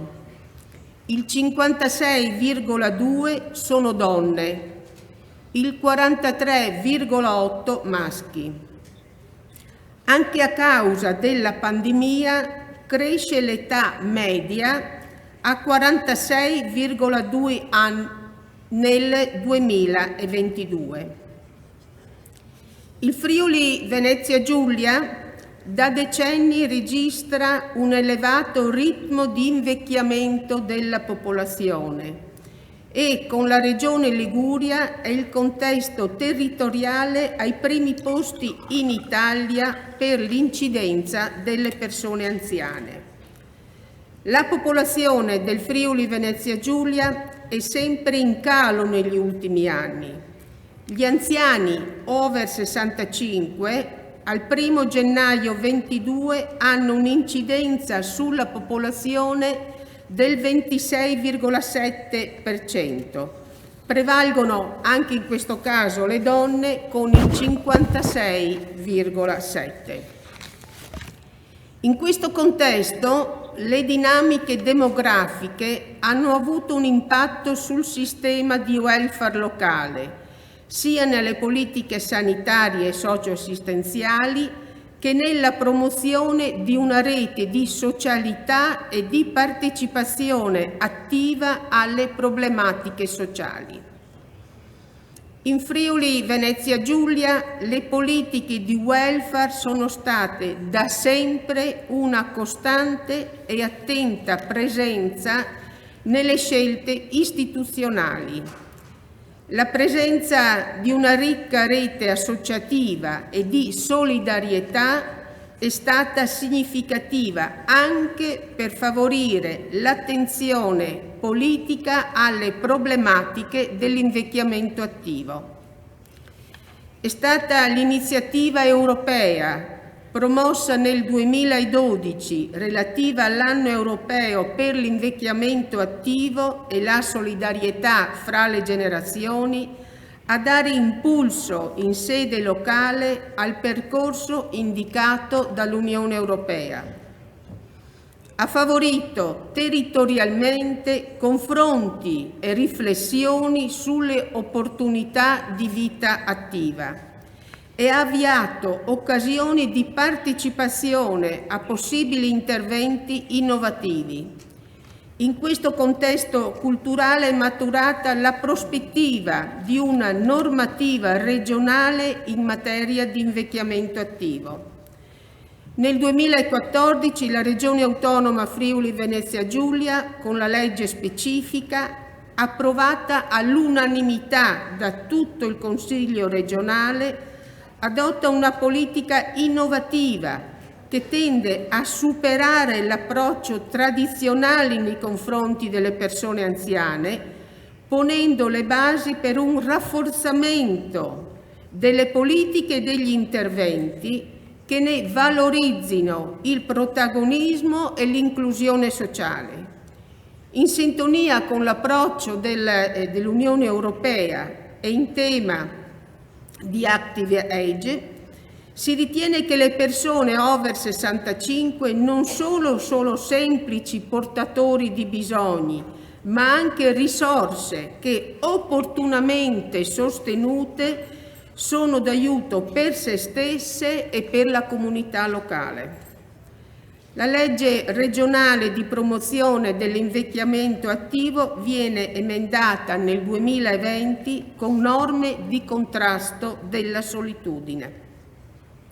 La legge regionale nelle sue finalità intende riconoscere e valorizzare il ruolo delle persone anziane nella comunità, promuovere la loro partecipazione alla vita sociale, civile, economica e culturale, facilitare percorsi di autonomia, di benessere sia fisico che mentale e sociale, contrastare fenomeni di esclusione, pregiudizio e discriminazione verso le persone anziane, sostenere azioni e interventi di inclusione e di invecchiamento attivo. Le finalità sono perseguite attraverso un programma triennale degli interventi e l'attuazione della legge, strumento operativo nel quale vengono definite le modalità, le azioni e le risorse con cui le direzioni centrali delle amministrazioni regionali concorrono alla sua realizzazione. La Giunta regionale approva il programma triennale degli interventi e i relativi piani annuali di attuazione. Nella pubblica amministrazione, di solito, ogni assessorato lavora per i temi di propria competenza e difficilmente si relaziona con gli altri. La scelta innovativa inserita in questa legge non è stata semplice, ma lo sforzo ha avuto l'esito positivo di mettere tutte le direzioni insieme con al centro la persona anziana. Per la realizzazione degli interventi la legge ha formalizzato un tavolo permanente tra le diverse direzioni centrali, a cui compete definizione del piano triennale, e la predisposizione di piani di attuazione annuali. Il tavolo di lavoro permanente è coordinato dalla Direzione Centrale competente in materia di salute e politiche sociali. Le attuali direzioni regionali coinvolte nel progetto sono 7. Il piano triennale e i relativi piani annuali di attuazione, prima dell'approvazione da parte della Giunta regionale, vengono discussi in Consiglio regionale. Altro aspetto importante è la verifica. Molte volte il legislatore fa le leggi, ma nessuno poi verifica se si applicano o meno. Inoltre si è definito un portale regionale sull'invecchiamento attivo. Partecipano, oltre alle associazioni, i comuni, i vari portatori di interesse, le associazioni. Vengono inseriti progetti dei vari territori. Molte volte non serve inventare, ma basta seguire le esperienze positive di altri. Le finalità della normativa vigente si esplicitano in un ampio articolato di azioni strategiche, di possibili interventi diretti dell'istituzione regionale e indiretti, in collaborazione con gli enti indicati dalla legge quali attuatori, i comuni, le università e le istituzioni scolastiche, associazioni e realtà del terzo settore, aziende sanitarie, eccetera. Le aree di intervento sono descritte in 9 dimensioni operative, così di seguito indicate: politiche familiari, formazione, impegno civile, cultura e turismo sociale, trasporti sociali, salute e benessere, accessibilità all'informazione, ai servizi, alle nuove tecnologie, completamento dell'attività lavorativa, contrasto alla solitudine. La Regione Friuli Venezia Giulia è oggi al terzo triennio di pianificazione degli interventi in materia di invecchiamento attivo e nel 7° anno di programmazione annuale. Rispetto ai 2 piani precedenti triennali, l'indicazione strategica per il triennio 22-24 ha inteso correlare la pianificazione regionale con le indicazioni dell'Unione Europea, il Libro Verde, e dello Stato, il PNR, e le raccomandazioni del Dipartimento per le politiche della famiglia in tema di invecchiamento attivo. Questo ha portato a connettere e migliorare quanto è stato realizzato nel corso degli ultimi anni in tema di invecchiamento attivo in Friuli Venezia Giulia e contestualizzare la legge regionale in uno scenario sovraordinato di strategie vincolanti. Sullo sfondo restano le politiche ordinarie di intervento in tema di politiche sociali e sanitarie, che nei prossimi anni troveranno nelle linee strategiche opportunità di riordino e di innovazione. La Regione, politicamente unanime nell'affrontare le tematiche relative all'invecchiamento della popolazione, si è assunta la responsabilità di sviluppare una strategia di lungo periodo, utilizzando efficacemente la struttura europea sull'Active Age. Questo ha dunque significato il suo posizionamento di rilievo all'interno dell'arena europea, come dimostrato dalle attività e progetti portati avanti in ambito europeo e al riconoscimento di sito di riferimento, reference site. Tale riconoscimento viene attribuito dalla Commissione europea a soggetti istituzionali, regioni, che hanno adottato strategie particolarmente innovative e trasversali a supporto dell'invecchiamento attivo e inserisce la regione in una rete europea denominata Reference Site Collaborative Network. Concludendo, è auspicabile che le istituzioni pubbliche si adoperino per promuovere percorsi integrati e condivisi per rivedere i modelli di welfare in una prospettiva sostenibile ed inclusiva, superare le difficoltà di gestione e organizzazione, perché le generazioni future non siano sopraffatte da una mancata visione di insieme. Il primo nodo critico è di carattere culturale e quindi politico. Comprendere che un welfare sostenibile ed inclusivo implica la valorizzazione della persona umana in tutte le sue diversità. Il secondo nodo è di natura tecnica e amministrativa, che superi la frammentazione delle politiche di settore con nuove opportunità rappresentate dai modelli di governance multilivello, coinvolgendo risorse del territorio per praticare risposte efficaci ed efficienti a fenomeni complessi e articolati. Una nuova visione con temi che abbiamo cercato di inserire per un reale cambiamento della società. Per questo c'è bisogno di progettare e investire sul nuovo, pensando ad esempio a stili di vita sani, formazione durante tutto l'arco della vita, nuove abitazioni, nuovi trasporti e servizi che facciano sentire tutti i cittadini persone di questo pianeta. Lo sforzo, come politici, è stato quello di guidare la vecchiaia. Bisogna investire oggi con molta creatività per avere un futuro migliore, una visione dove tutti possono crescere in una prospettiva solidale.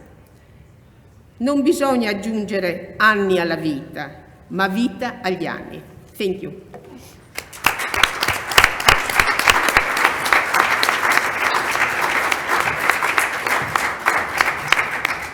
Yeah, thank you, Renata. So we had inputs from the three perspectives, and now we can think about what this means during the coffee break. And on top of that, you will get additional input probably from the photo exhibition that was organized by Professor Simone Scarlata, who is the president of the Italian Society of Geriatrics and Gerontology.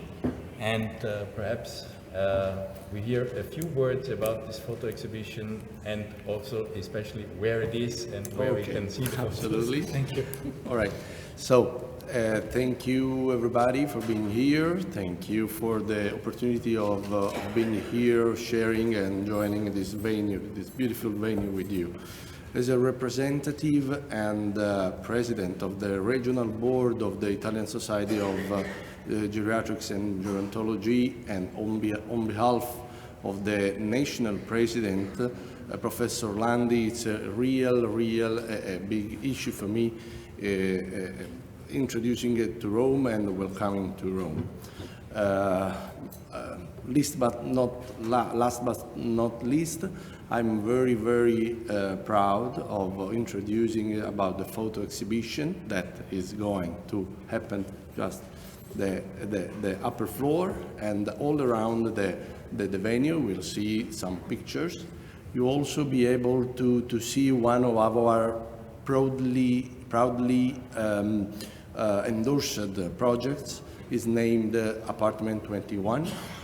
It is made by the photo artist Massimo Podio, and focuses mainly on the inside and the daily life of a strategic, of a pivotal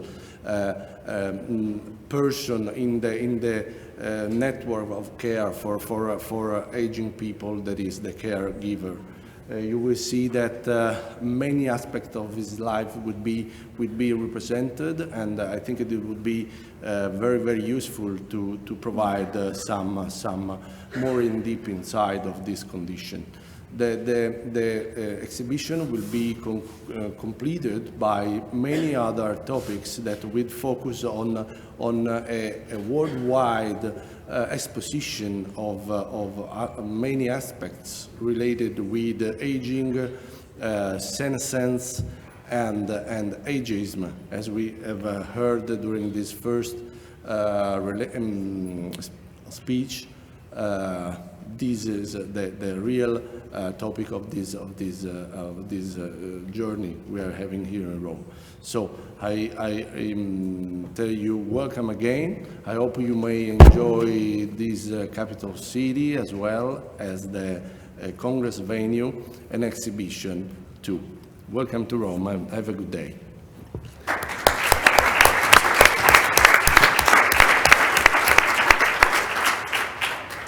Yeah, thank you very much. So have a nice coffee break, which is one upstairs. And be back at 12 o'clock with your questions and inputs to our discussion. Thank you very much. Thank you for the chairing. Yeah, well, no, you stay.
Because the ensuing session will start then immediately.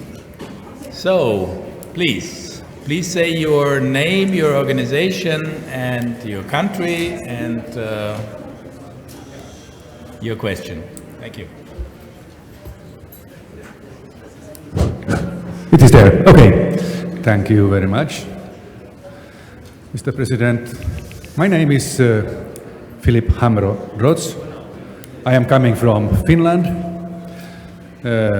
Confederation of Swedish-speaking retired in Finland. Is it okay? Yeah. Okay. You hear? Okay. No, the interpretation. Interpreters don't. I take again Philip Hamro-Drotz. I'm coming from. Est-ce que ça marche? Ça marche? No? No audio at In Italiano interpreter's no? booth. Geht es auch Deutsch? No, it doesn't help. Even Finnish doesn't help. Well, yeah, but I'm speaking Swedish, perhaps. Okay, now we start then. So, No, it's okay. Please. Thank you very much. My name is Philip Hamro-Drotz. I'm coming from Finland, Confederation of Swedish-speaking retired in Finland. Thank you very much for this starting of the conference. We are now to comment this first part. I would like to thank from, I think, the audience, all those who have had their interventions. Much interesting. I cannot take up more than one or two aspects. In fact, we live in a world of paradox because we have to struggle for the rights of aged against ageism, discrimination. We have such a culture who has lost the real culture, as we know, or original people and societies, where the aged persons were the most respected persons, everywhere, at home, in society. They got the first to eat, they were the first in line, sitting at the benches, everywhere. So there is a paradox now. But as we are living in this society, it is good that we attack and struggle these points. Recognition of old people, seeing them as a resource, I give my full support to this. We may, and above all, struggle for the rights and defend the rights of old people through large people, in the families, in society. But in addition, there is also possibility to establish, for instance, in my country, we have recently established an official ombudsman to speak for the rights and defend of old people and to put new initiatives for them. My point is that person at governmental level doesn't come instead of our voice, but in addition. So it is addition, not instead. Very important. Okay. May I come with one proposal to this chapter? Please, very please, short. You cannot speak for 15 minutes. We have Yes. So one more is, the heading is how to promote an active and healthy aging. Please, could you consider also to add a meaningful aging? Meaningful, because if you lose the meaningful, then you lose everything. Thank you. Okay, thank you.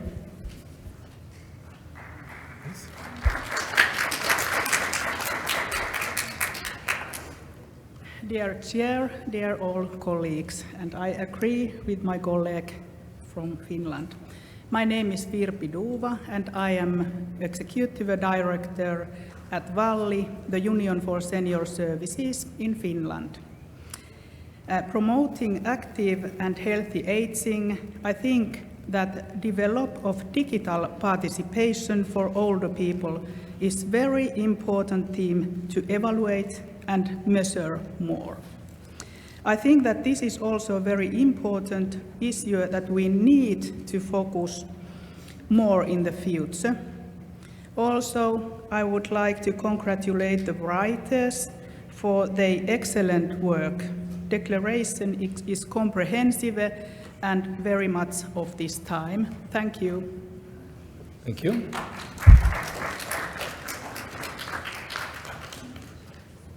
Are there other questions or remarks? Otherwise, I give.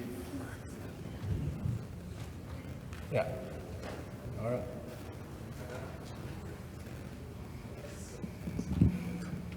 Hello, I'm Nora Keating from Canada. I have a question, I think particularly for Lucy.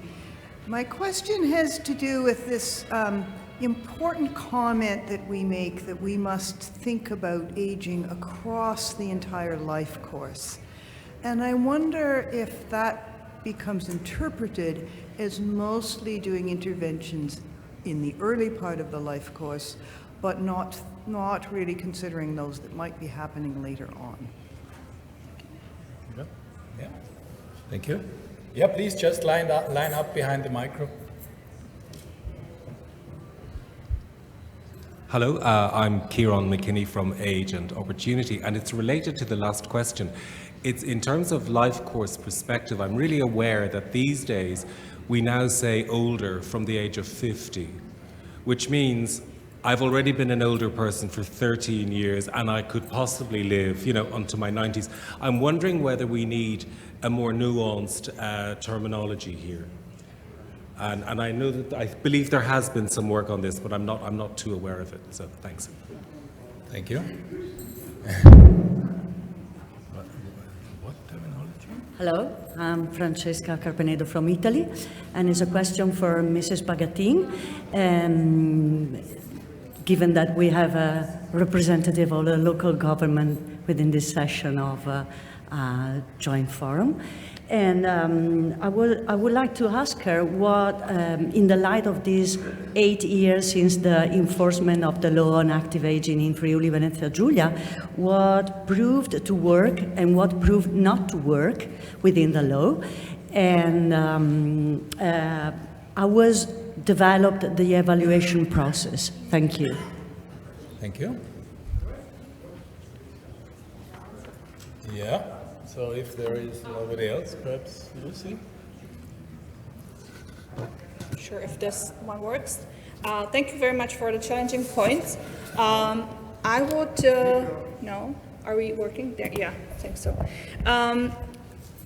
I would go back to the front, and I'm very happy for the Finnish example of having special ombudsperson for the rights of older people, and importantly, in addition to usual, not instead of that. And that goes back to the Nora's question in that how we should not lose the sight that despite it's not very useful for us to work in the silos and the policies, we've seen that, and unfortunately also in my country, that some of the policies got the front row seating and the aging policies go back using the arguments of life course approach. So I go back and say life course approach means from the birth or even before the birth up to the very, very end and afterwards. So it really, and again, it's back to how we advocate for the approach, that it really needs to take in account the whole life course, not, again, just different parts of the pieces. And it also relates to the question of if we need a more nuanced labels. And when I teach, I use the example of the richest YouTuber in Czech Republic, and he is 25, and he's sitting there and saying how old is he for his business, because there are 15-year-olds who are now better and bigger than he is in his 25th year. So these are very much context related, and my proposition would be, get rid of it all. But then again, we would go into that probably we may kind of, I was saying that we lose the baby with the bathing water. So there's really looking for the middle grounds, how to get rid of that, but keep it. And I don't know how we are going to do that. And the very last point goes about older people being more valued in the past. And if we study some historical sources, we would see that these were the rich, older people, typically men, that would have this, being worshipped and listened and given preferences to.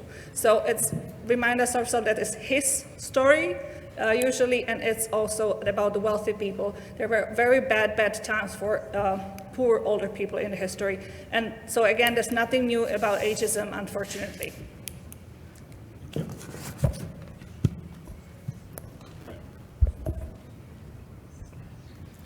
Mentre per quanto riguarda la risposta alla signora Francesca, cosa ha funzionato e cosa no? In questi anni noi ogni anno appunto si fa la valutazione e si stabilisce le cose che sono andate e quelle no.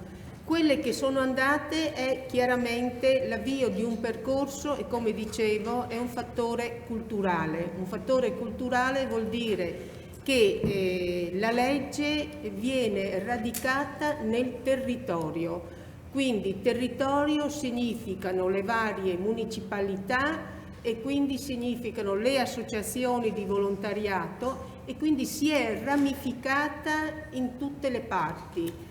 Questo è un fattore positivo perché ci ha messo nelle condizioni gradualmente di arrivare a un'applicazione molto attiva e molto positiva. Le cose negative sono che in tutte le realtà ancora non si è sviluppata, specialmente nelle zone di montagna, nelle zone isolate, che lì bisogna insistere, quindi lì bisogna continuare a lavorare con attenzione. La valutazione, i dati delle valutazioni finora fatti sono stati positivi proprio perché c'è il coinvolgimento dei comuni e di tutte le associazioni di volontariato, a partire dalla Chiesa, ma anche dalle varie altre associazioni. Quindi un dato positivo che vede gradualmente un maggior coinvolgimento e attenzione seria sull'invecchiamento della popolazione. Grazie. Sì, perché un problema è spesso parliamo della longevità, però in politica ci sono i cicli sono brevi. Quindi in questo momento, visto che lei adesso non è più in quel governo, come vanno le cose? Bene. Allora, premessa, come dicevo, la legge è stata fatta con il voto all'unanimità in Consiglio regionale. Quando io ho proposto quella legge, non è stato un frutto caduto dall'alto, ma è stato proprio il coinvolgimento non solo della politica ma anche della società civile. Questo ha permesso allora di essere votato all'unanimità. Adesso è cambiato il Consiglio regionale, non ci sono più, ma la legge continua ad andare avanti, proprio perché le basi di quella legge erano basi condivise da tutto lo strato di politica ma anche della società e quindi la legge continua come a prescindere se la Bagatin è presente o meno. Thank you very much. One more question. Yes, hello, I am Pillet Sopagan from Estonia, and my comment or question was rather that as data collection, in the morning we were speaking about that also, age is lumped together from 65 to 150. And hang on. There's again a problem with the... try again.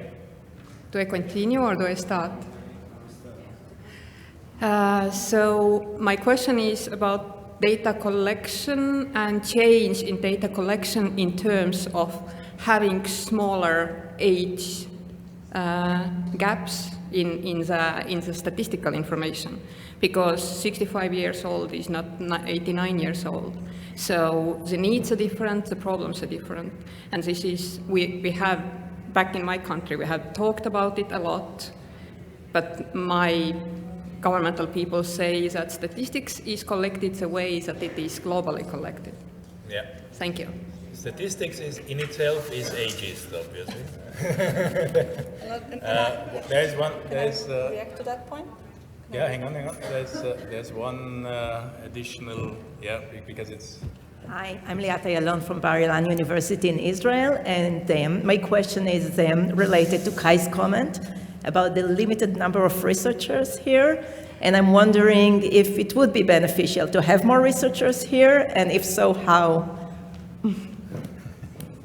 Okay. Yeah, thank you. Posso? Sono Claudio Falasca di Auser. La domanda è questa. Nel nostro sistema sanitario in Italia, il sistema pubblico, abbiamo il medico di famiglia e il pediatra di famiglia che prestano le loro prestazioni sono gratuite, sono pubbliche.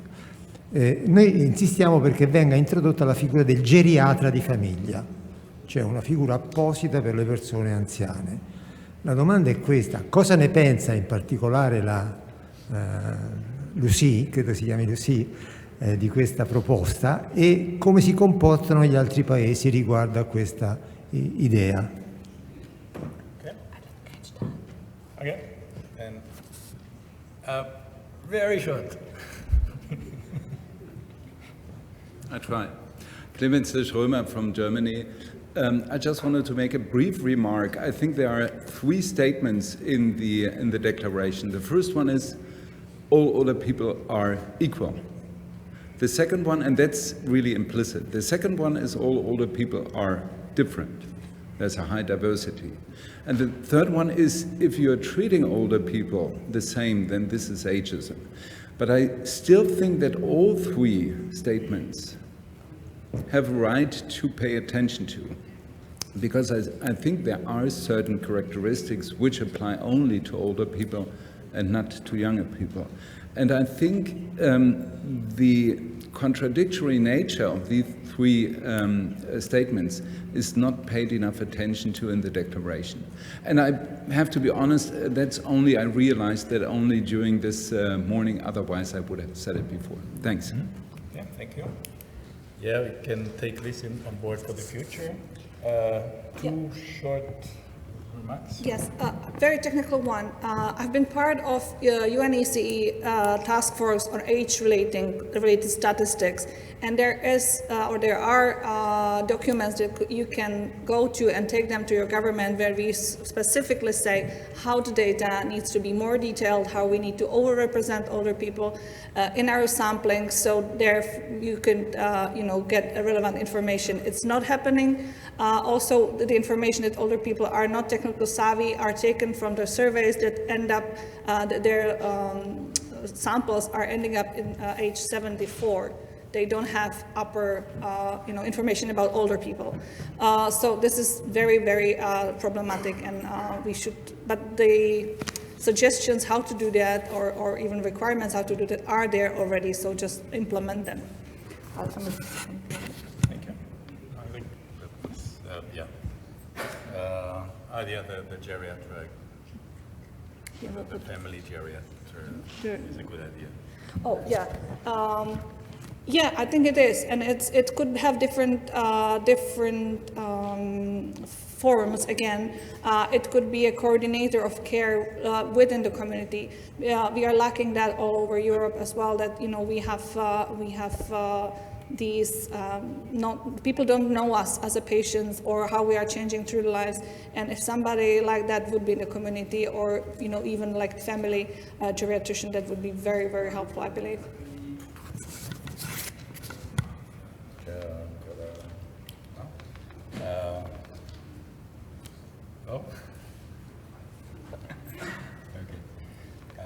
Yeah, so I think then we answered the questions.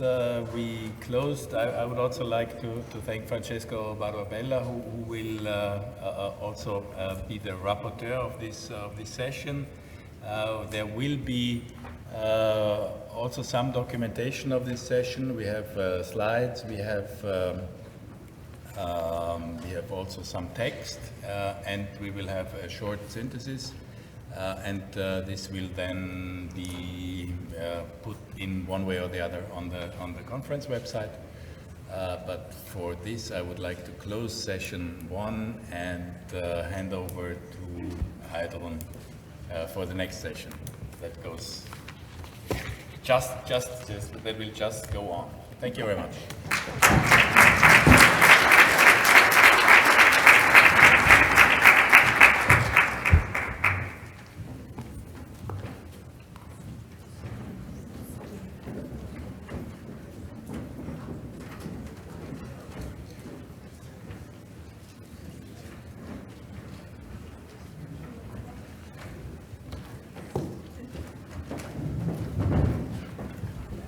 So, while we have a short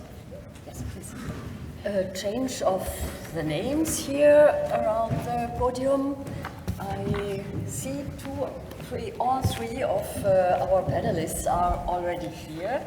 Very good, excellent. In this session, we focus on a matter that concerns many of us, and it will concern us even more in the future because of the rising number of older persons. The care of persons in need of care for a long period of time, and their current situation, their specific needs, and the needs and performance of the people who care for them, be they professional caregivers, family members, or other unpaid caregivers. And it will be about how adequate and qualitative care can be ensured in the future. In addition to the people directly affected, many different other actors at local, regional, and state level are in demand. And we have once again invited proven experts from science, from civil society, and from politics to answer at least a few of these questions, because the issue is too complex. And on the one hand, the advantage of a joint forum is that we can hear and listen to the different perspectives and different backgrounds. At the same time, it limits our possibilities to go in depth. So we try our best to hear different aspects, and I very much look forward to this session and your contributions. The rapporteur of this session is Esther Solomi, a researcher at the European Center for Social Welfare Policy and Research in Austria. She will sit down there because then she can see the presentations better and take her notes. Thank you very much, Esther. So now, our first speaker, Dr. Tiago Cravo Oliveira Hashiguchi. Is it right? Yes. Okay. Difficult to pronounce the names if you are not familiar to the language. He is health policy analyst at the Directorate for Employment, Labor and Social Affairs of the Organization for Economic Cooperation and Development in Paris. His work at the OECD seeks to inform evidence-based policies to improve across serious health-related areas, including financial, social protection for long-term care in old age. Therefore, joining the OECD, before joining the OECD, Tiago held research position in London at Imperial Business Analytics with KPMG, and in Seattle at the Institute for Health Metrics and Evaluation. So his topic he will speak about is generosity and effectiveness of social protection for long-term care across OECD countries. Tiago, the floor is yours. Thank you very much.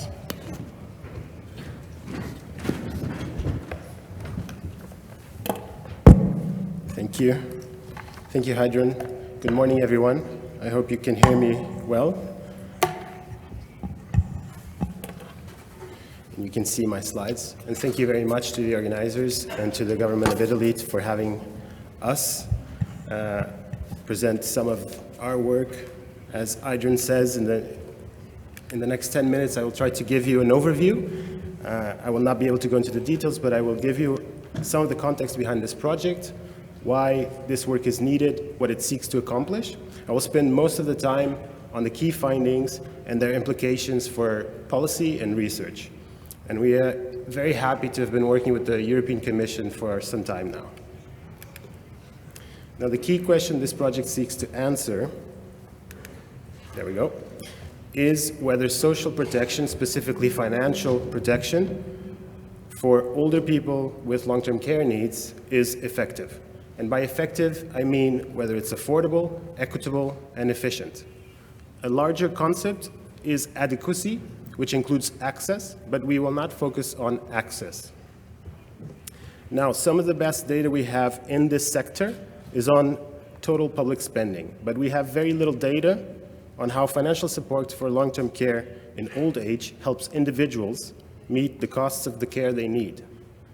How adequate protection can be balanced with total public spending, with the financial sustainability of total public spending, and whether different ways to organize systems to provide long-term care can lead to different outcomes. We seek to provide insights into these questions by estimating the costs that older people would face for a range of long-term care needs, the public benefits and schemes they could apply for, and how their income and wealth might affect the level of support they receive. Now, one challenge with this is that there is no single internationally accepted and standardized definition of long-term care needs. And this is why a key foundation of our work is the definition of typical or stylized cases of long-term care needs. You can think of them as vignettes.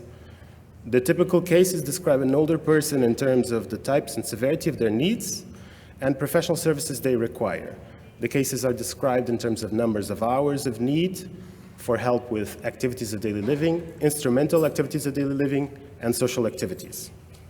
Based on our detailed descriptions, countries and regions are then able to assess what public benefits and schemes someone with these needs would be eligible for. We collect a lot of information on long-term care systems, and so we know a lot about how these systems are designed. Most countries and subnational areas, because in some countries long-term care is a subnational responsibility, have multiple benefits and schemes. So they can organize their systems in many different ways, even within one country. There are only 7 countries that have one long-term care benefit and scheme that requires no user contributions. So there's completely free to the recipients. In the majority of cases, recipients have to provide some user contributions. They have to pay for part of the care. And you can see there are many different ways to organize this. In some countries, it's a fixed rate, so it doesn't matter how much care you consume, you pay 100 euros, let's say. In other cases, which is more frequent, there's means testing. And this means that the level of contribution, your contribution, depends on your income, your assets, or both of them. There's also needs testing. This is the idea that as your needs get more severe, you will pay less of your care, your user contribution will go down. Some countries have ceilings, so over the period of a month, once you hit the ceiling, you don't have to contribute anymore. And in many countries, contributions for instrumental activities of daily living and social activities are higher than for activities of daily living. Now, in the time that I have left, I would like to illustrate the wealth of estimates that the project produces.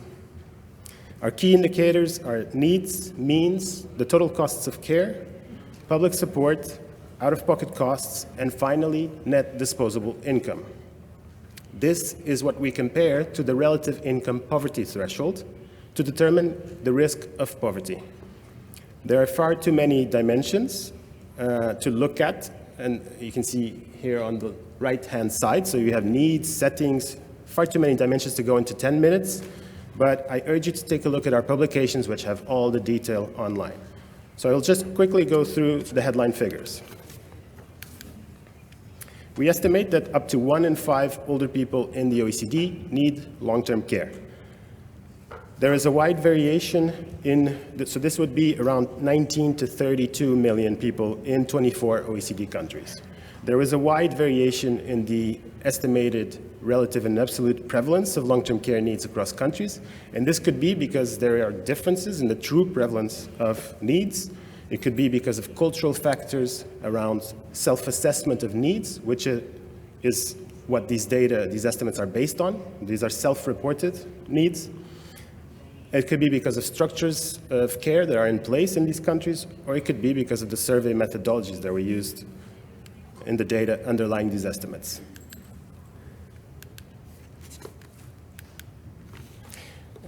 These are the costs that older people would face if they sought formal care and did not have access to social protection. So this is without social protection as a percentage of median income. You can see that almost all the bars are above 100%, meaning the costs would be higher than the median income in these countries without social protection. So this really shows the need for social protection. The majority of people in the OECD would not be able to afford long-term care from their income if not for the state.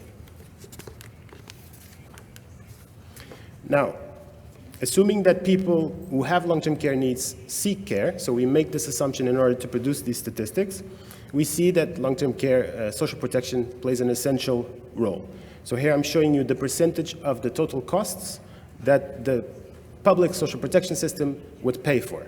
And you can see what I want to highlight is two things, in fact, three. The first one is that the level of support in many countries depends on means, so it depends on your income and your wealth. So if you have fewer means, you're considered more economically vulnerable, and you have more public support, so more of the costs are paid by the state. Also needs, so if you have more severe needs, more of the total costs is paid by the state. The third point is that the variation is significant. So you see that in some countries, almost all of the costs are paid for, in others, not so much. And so there's quite a lot of variation across countries. Now, this is important for policymakers and governments, but it's not super important for individuals. It doesn't tell them very much how much they will actually pay. That's why we look at out-of-pocket costs. And this is the percentage of your income that will go towards paying the costs of care, the user contributions I talked about earlier.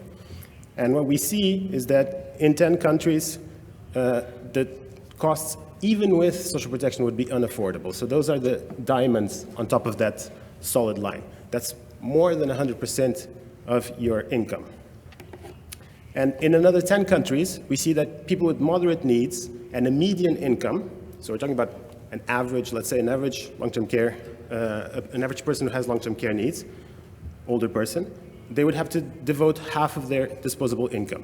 Why does this matter? Because they're at home. They have to cover rent, they have to cover food. So half of their income is already, of the median income, is not a lot.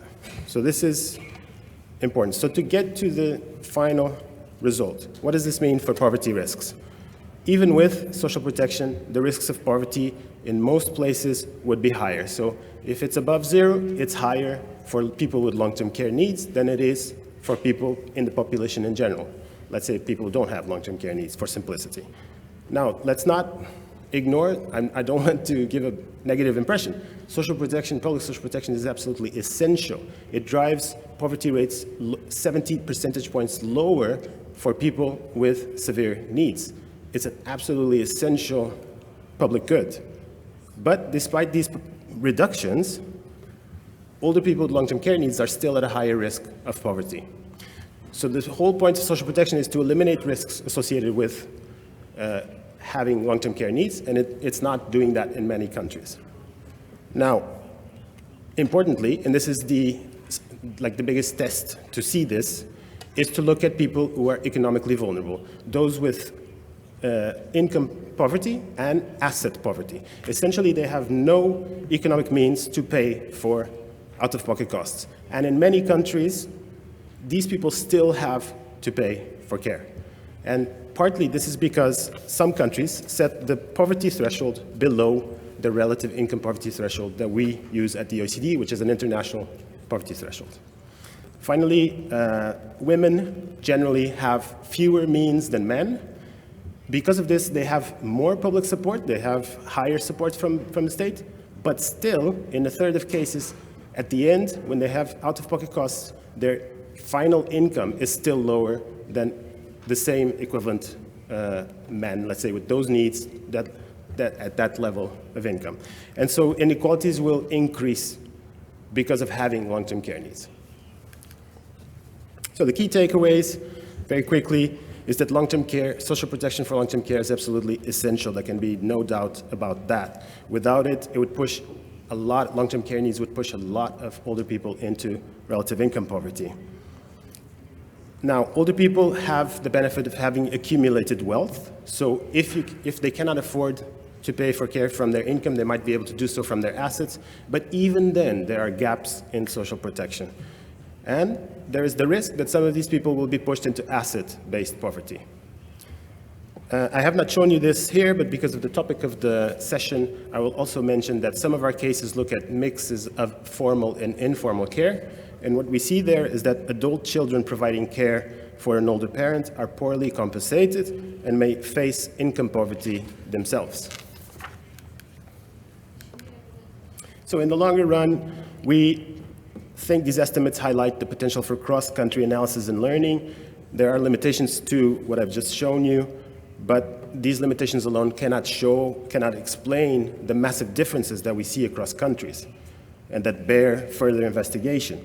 Now, the way forward, in our view, involves more data, better data, and more modeling.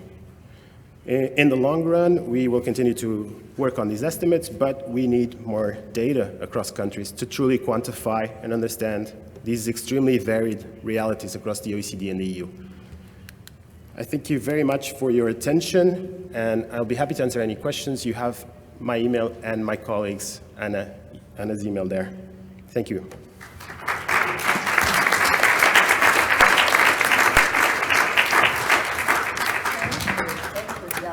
For this very interesting insight into different care systems across countries and what these differences mean for those needing care. Very interesting. Thank you very much. And at the end of the presentations, we will again have time for questions and discussion. So for the time being, I would like to change the view from this scientific perspective to the perspective of those who are most affected.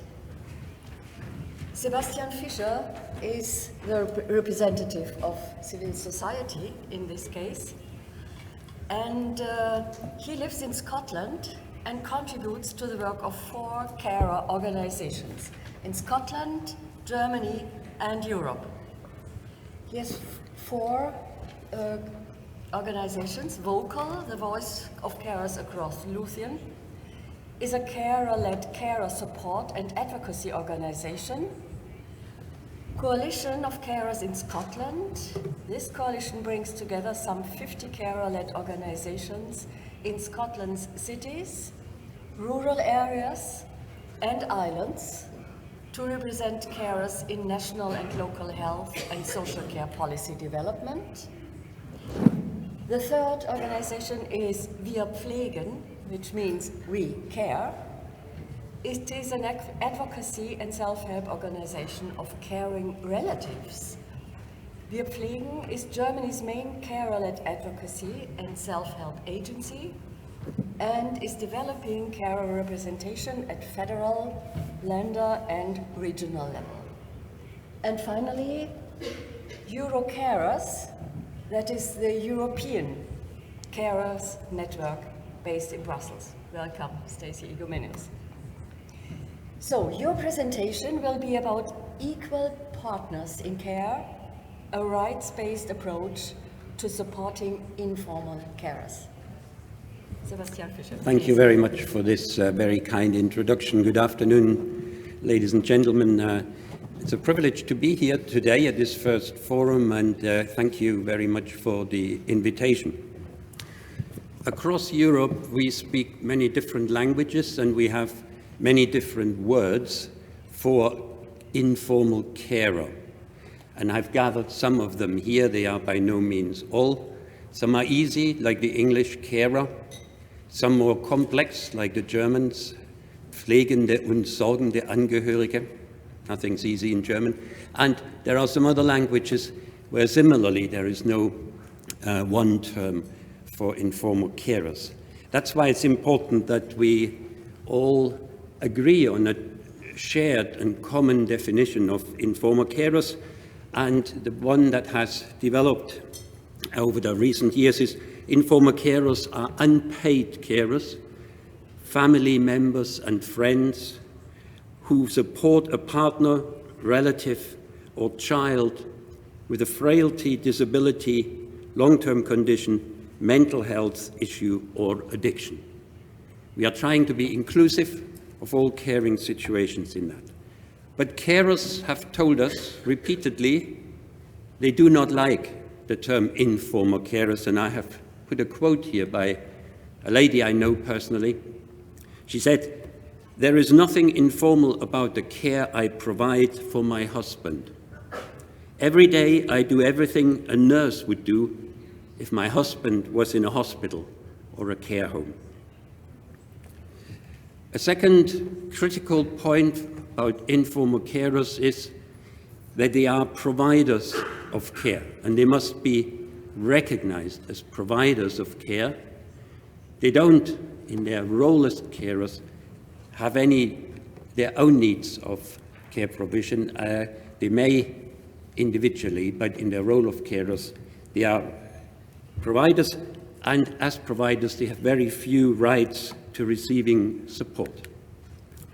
So who cares in Europe? I used some figures here from the European Commission, published in 2018, Informal Care in Europe.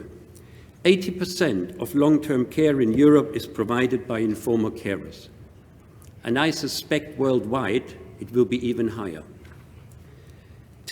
Up to 25% of the total adult population in Europe are estimated to have a caring role. Of course, in some cases, it'll be a few hours a week, but in many cases, tens of thousands, millions, it'll be a very intensive caring role. 22% of carers are 65 or over, and that is important to see that almost 1/4 of carers are older people themselves, and approximately 60% of unpaid carers are women. In configuring how that would work across Europe, I believe it's an estimated 75 to 150 million people who provide unpaid care.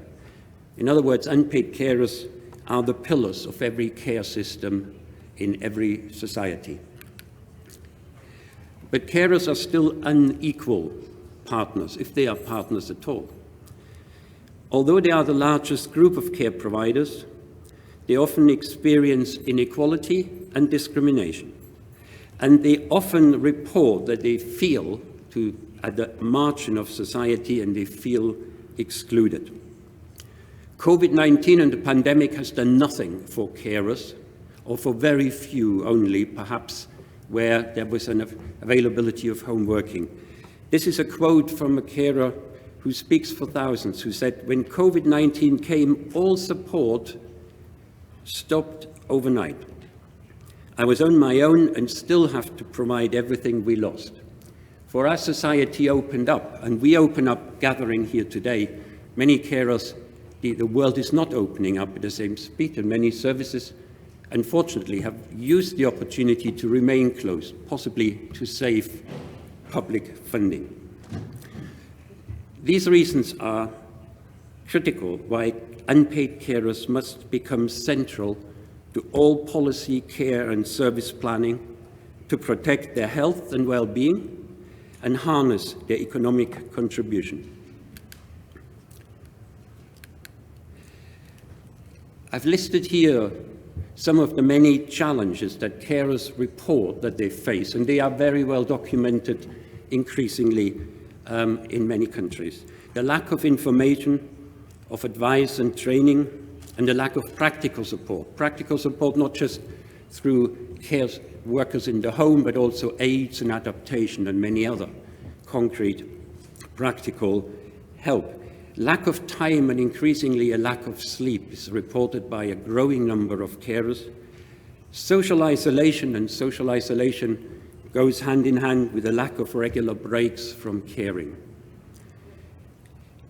The lack of emotional and therapeutic support to manage changing relationships, one of the founding carers of my organization, used to describe her situation. She had the most loving relationship with her husband, but she said it has become a nurse-patient relationship, and for many years she had to bring up 3 children at the same time. This makes a big impact on changing relationships that people have not bargained for. And here's a quote again from a carer, because everything we bring back to carers. I care 24/7, day and night. My mother's dementia means she has lost all sense of time. Again, it's an elderly carer, 58, apparently that's already counting as elderly, but I take the point, maybe needs some definition, who cares for her mother, who's 84 and has dementia.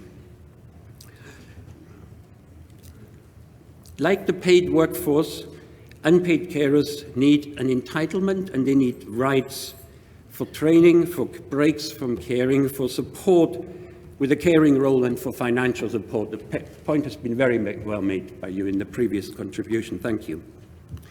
And they need a choice of services in their community to support them. Again, this is a Polish carer who said to us in our caring organization, I don't need praise and warm words for what I do for my wife. I need someone to come and help me. And I need some time to myself.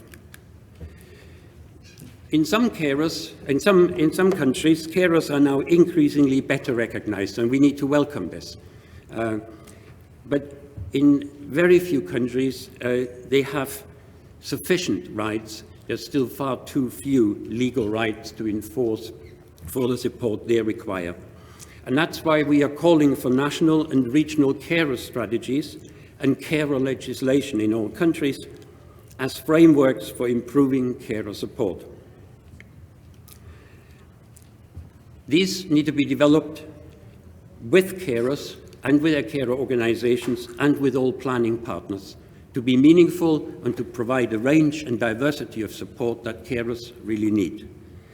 And I quote here, I'm very proud to be working in Scotland because we have achieved a great deal in that country, and I hope it can be a beacon for others.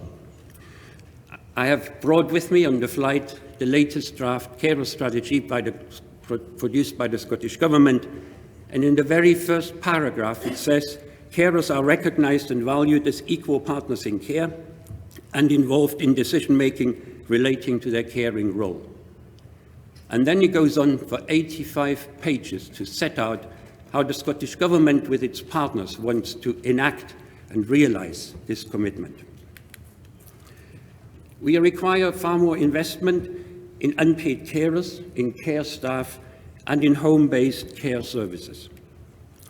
This must include flexible budgets to allow families to plan and to broker their own self-directed care solutions, and needs to be tailored to their circumstances and cultural requirements. We must stress the cultural requirements to be considered in that, because all our countries benefit from a great diversity of cultural backgrounds. And again, I want to give us an example. Scotland, who passed carer legislation in 2016, which became effective in 2018, and it is a country with just 5 million population, but it invested an additional £95 million in carer support over a 5-year period. That's a good example of how things should be going. Scotland also published a review of its social care system in 2021, and we're about to unfold the development to adopt our system to be more suitable for the future. Preventing carer poverty, that point has been extremely well made. Carers require a better work-care balance, particularly at a time when they are still at working age, to prevent age poverty. And we are calling for extended rights to care leave and to salary replacement benefits. At the moment, the European Union has 1 week unpaid care leave. That's nowhere near enough. We are asking for 36 months, and the reason that we picked 36 months is because an independent advisory in Germany that has been meeting for the last 5 or 6 years has recommended to the German government that it should be 36 months of care leave and salary replacement. We have yet to see how the government will respond. And in addition, we need flexible personal budgets, pension credits for financial security in old age, and we need the care costs fully met by the care system. As a principle, it must be that no person should be financially worse off for providing care to a relative or friend. I come on to carer representation. To achieve this better recognition and rights, unpaid carers need a strong voice and lobby.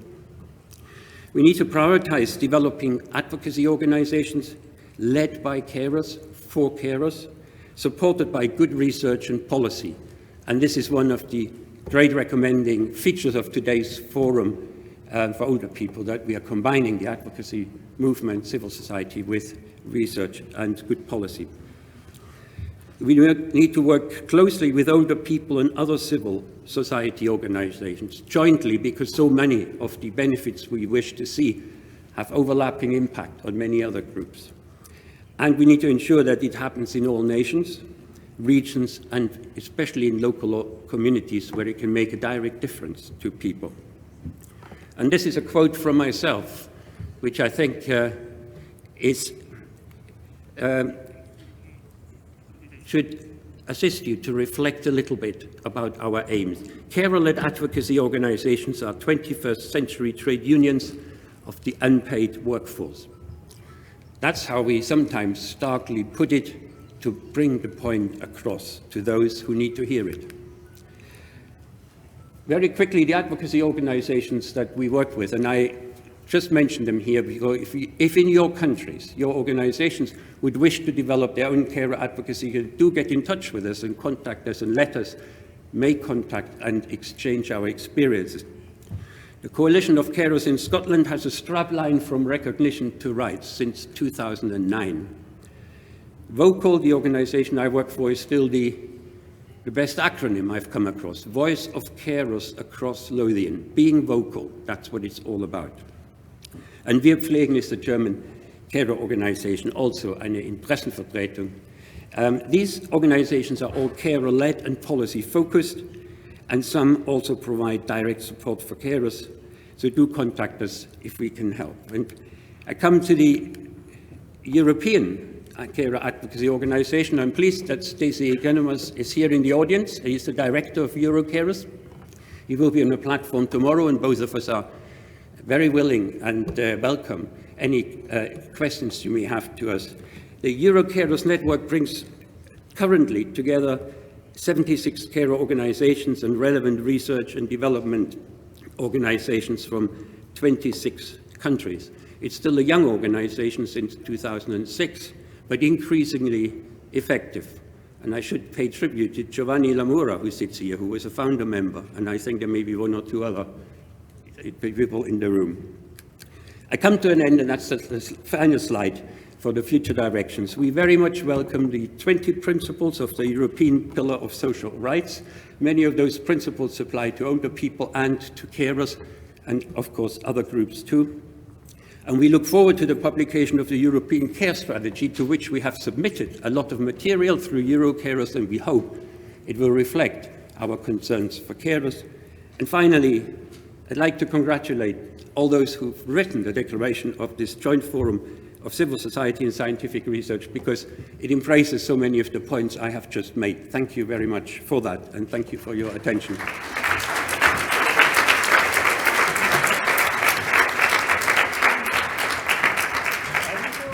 you very much, Sebastian Fischer, for this impressive presentation. And while you were speaking, I thought how the figures, the slides, the statistics you showed would look like if all these caring, unpaid caring persons would be included in these plans. What that would mean for the costs. So I'm happy to have both of you here from different perspectives And now we are looking forward to Sergio Murillo. We heard already in the first session this morning a very interesting presentation from Renata Bagatin from a region in Italy. And now we will hear your experience as a politician from the region of Biscay in Spain. Sergio Murillo is minister, as Minister for Social Action of the government of Biscay, he is responsible for the design, implementation and management of public policies addressed to children, older persons and persons with disabilities.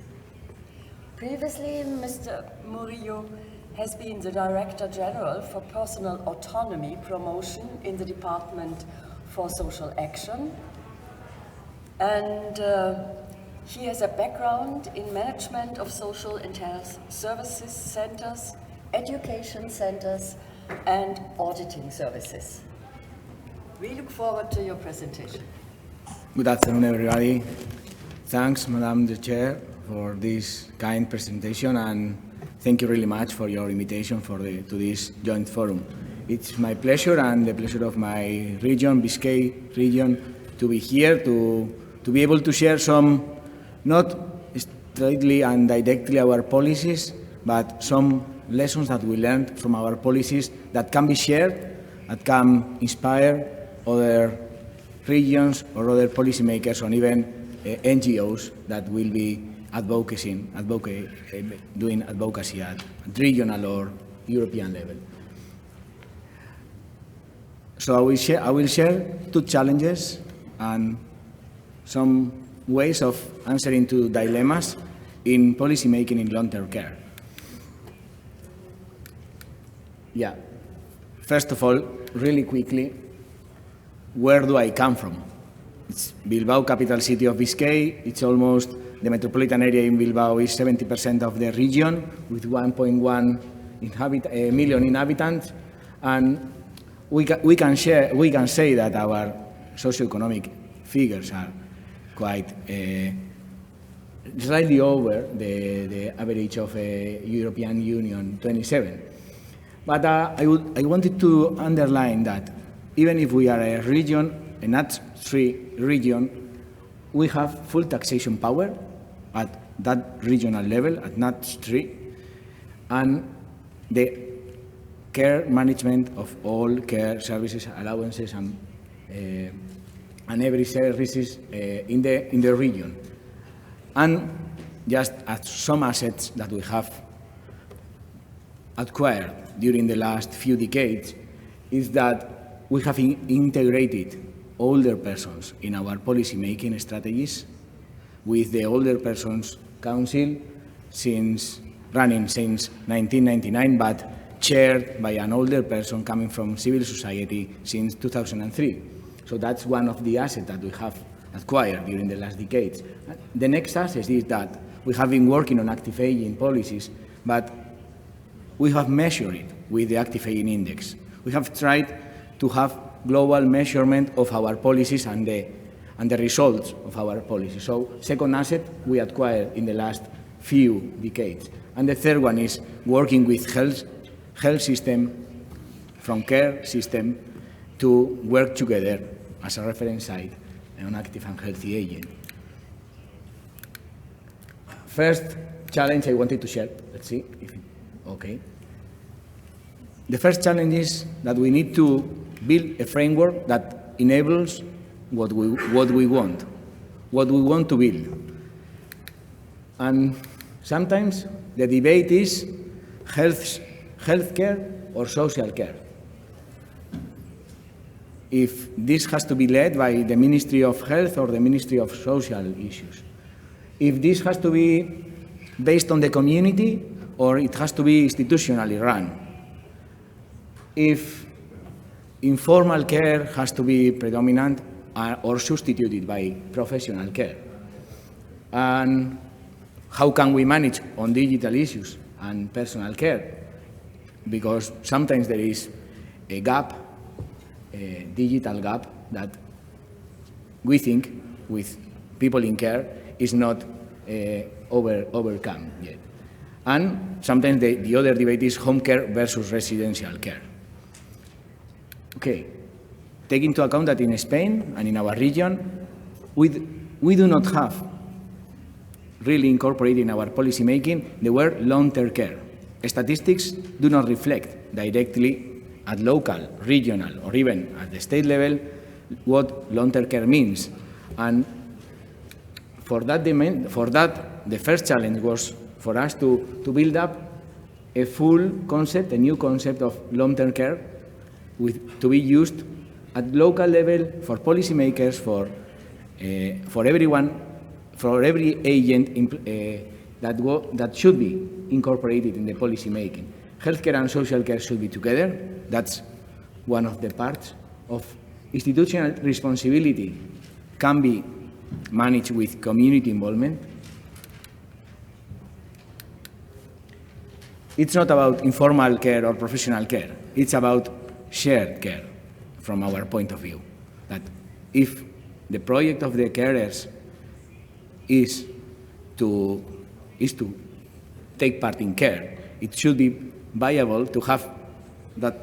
No, it was only. No.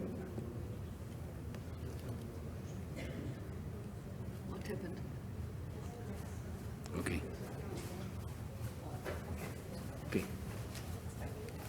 So, or it's not about digital or personal care, it's about both together. And care at home, or can be care at institutions, but caring as if we were at our new homes. So the new concept that we wanted to,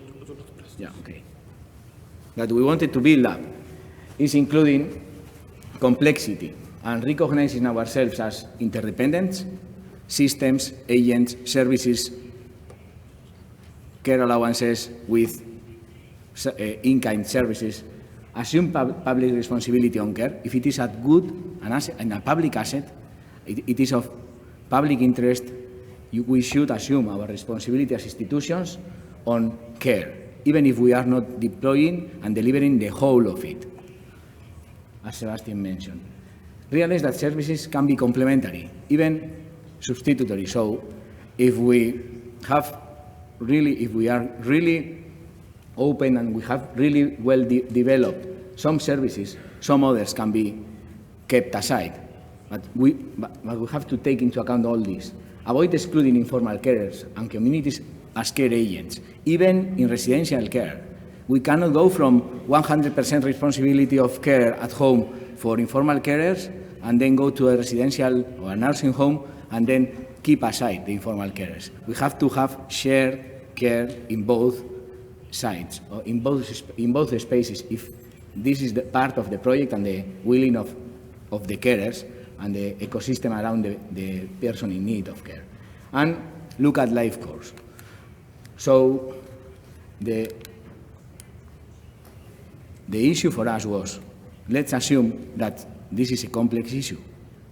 It's not about a debate on residential care. It's not only about a debate on residential care. It's not only a debate on financing. It's a debate on all this. So long-term care, which was not in the agenda in the Basque region and in Biscay, we brought this to the scene. And I will share with you right now how we did it. But let me share with you the second challenge. Identifying really the aim and expressing it correctly is part of the solution, is almost part of the answer for almost every question. Because if we think that the issue on care is about bringing those in need of care to a space where we protect them out of society, the answer is one, and we think that the answer and the approach should be talking about life projects in need of care, with care needs, but talking about life projects in which administrations and agents around the care issue, we should assume two roles: transforming the environment and deploying and developing support systems. Those are our roles, and with a focus on people's life projects, carers and those in need of care, both professionals and non-professional ones. And this way, we have it's easier for us at least to have the answers, because we have to get inside the person in need of care, their representatives, their ecosystem, and their carers. What are we doing? What have we done? Well, in 2019, we established a plan for 3 years before the pandemics, and one was deploying to the whole territory our carers statute. Last day of 2019, we approved a decree in which we recognized 5 additional rights to the informal carers at home, which were formation, information, ergonomics, respite, and social prevention. That means social security rights. And we committed since 2019 and 2023 to deploy schools, information, reference person at community level. Well, that was 2019. To try a new kind of services, to care those at home in need of care, to have community day centers in which, through digital devices, we could monitorize and give support, telematical and presential support, for those in need of care and their carers at home. This was going to be a pilot in 2019. Finally, we are working with 6 after the pandemic that has accelerated all this process. And the last issue that we established, to establish the framework of long-term care in the agenda of care and social care, was developing a report, Bay of Biscay, Bay of Care, with a group of 6 experts from all over Europe that would assess us and build up a report that could give us, and to the debate in Europe, a whole perspective, a global perspective on what long-term care means, and would establish the debate at local level on this arena. And that this way we could start answering in a better way the question. The report is being finalized this month of June, and it is chaired by Professor Sarah Harper from Oxford, and among others, Giovanni Lamura is in the group, and it's coordinated by HFLAT for Europe. That was 2019, but at the end it has been, of course, it will be influenced by COVID crisis. And this is the approach that we do have for care at home. And I will go really quickly, because the aim is not to go through this from my side. It's to share those 2 challenges and the dilemmas afterwards. So recognizing that at home, living at home and living at institutions can be a choice for those in need of care, we should develop supportive centers for those institutional nursing homes, but organizing them in living units, small living units of 25 people as a maximum, and at home to deploy to the half of the territory by 2023 the Chetic daycare centers with digital connection to homes, and the carers statute at home for informal carers that are a great part, as Sebastian mentioned, of it. And we do not forget about 3 issues that are cross-sectoral: ICTs, workforce formation, and information and data. And it's true that there is very little data, even as a policymaker at inside level, about my 40,000 people in need and their carers. I do have very little information. At the end, nowadays, we have made a great effort in data mining, and we are able to predict with 20 variables if someone is going to be in need of a residential care when they are at home, taking into account many variables that came out this morning about income or need of respite or many things. But I wanted to share, after what we are doing, what's our work in there, our dilemmas also, which there are, and how we try to solve it. We assume that our definition of long-term care is a whole ecosystem that supports micro-ecosystems at home or at residential care around each person in need of care who is leading his own life project. And this is the statement with which we have been leading, we have been managing, and navigating through the COVID and now through the transformation, the transition plan on long-term care, which we are running, and I shared just in one slide, which is not too much, just a few minutes ago. But it's about changing our role, changing from prescriptors of care to advisors, and from talking about life plans and instead of talking about care plans, because life is first and then comes sometimes the need of care, and care plans should be something that should be included in life plans. That even if someone cannot explain his needs, his expectations, but this has to be absolutely taken in care, and that's the way we have run in the COVID crisis. So what did we do, for example, with some dilemmas in the COVID context? And there's one of the posters downside in the ground, upstairs in the ground floor, talks about this. We share this experience with you also in there. We integrated the ethical deliberation with elderly people from the council, the people with disabilities and their families, people from professional associations of social workers, psychologists, architects, including them, and academy, 2 people from academy in the Basque region, included in our deliberation to make decisions on allowing visits or not at residential care, giving new support at home by telephone, psychological support to carers at home during the COVID, and so on. But those are answered from the very beginning, in which I said that considering the long-term care as this.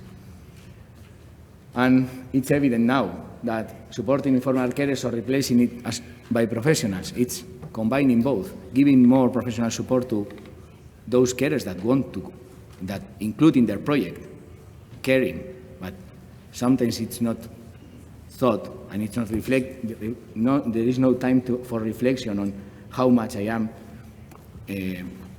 forgiving or how much I am abandoning when I am caring, and this care is long, in a long-term care. And residential care or home care. I think it both has to be combined, and both have to be combined, and even sometimes it's the choice of the person that is in need of care and their carers. So that has to be the way of approaching to the dilemmas that we faced in the past, and we have to face every day in our decision-making process. Those were the 2 challenges, the dilemmas I wanted to share, just through what we are doing, but having just quick focus on this. And I am open for the debates and the conversation afterwards. Thanks.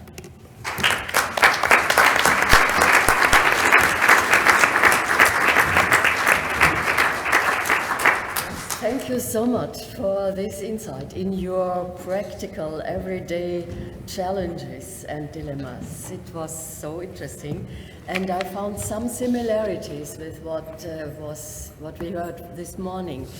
The complexity, the segregation of responsibilities, all these aspects we have to keep in mind, and all this has to be solved when we really want to realize a new vision of care. Thank you so much. And now we have some time for questions. Yes, please. Please come back to the... My name is Claude Varret. I'm from Union Française des Retraités et Ex-Platform France. I would like to speak about older people employment, which is a critical issue, which is not enough stress so far, I think. If you are unemployed, later on you get a lower pension. And if you get a lower pension, then it's more difficult for you to pay for any additional charges you have to pay for example, for your long-term care. That's it for me. Thank you. Thank you for being short as well. Giuseppe Zaffarano, una domanda per il Fisher. Ho appreso con molta attenzione, se devo parlare in inglese rinuncio. No, va bene, ok. Ho preso con molta attenzione il fatto che i caregivers richiedono una anche compattazione e una valorizzazione sociale. La richiesta che io faccio a Fisher è chiedere, devo ripetere?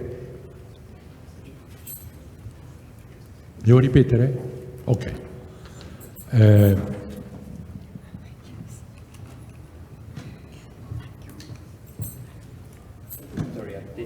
Grazie, mi scuso di mettervi un po' in difficoltà. Allora, la domanda per Fisher.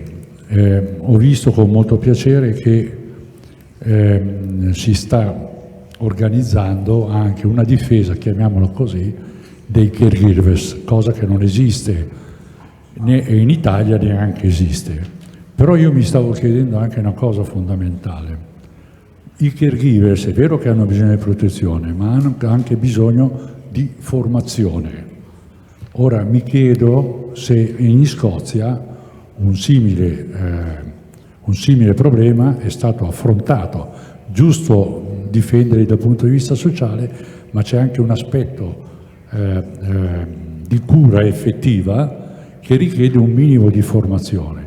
In Italia c'è una situazione abbastanza confusa in cui molto spesso ci sono persone straniere che accudiscono H24 le persone anziane e molto spesso queste persone non sono formate. Ora non si pretende di arrivare a una formazione infermieristica o assolutamente specialistica, però dare quel minimo di formazione per cui una persona, un assistente familiare possa poi intervenire ed agire di conseguenza. La domanda quindi è sulla formazione dei caregivers, che cosa avete fatto? Yes, thank you very much. I think this issue of carers coming from foreign countries to help or to care for persons is a special issue. Yes, now Joke, please. Joke de Ruiter, Older Women's Network Europe. Thank you so much for the presentations about long-term care. What I miss is a not so nice part of long-term care. That's older abuse, both informal and informal care. That's neglection, and that has taken away the finances of older people. And that's also a part of long-term care, and it must be in the policy. Thank you. So let us hear what our experts can answer to your questions and remarks.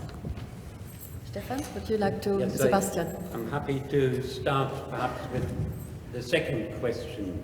You were suggesting that carers should have access to a minimum of care.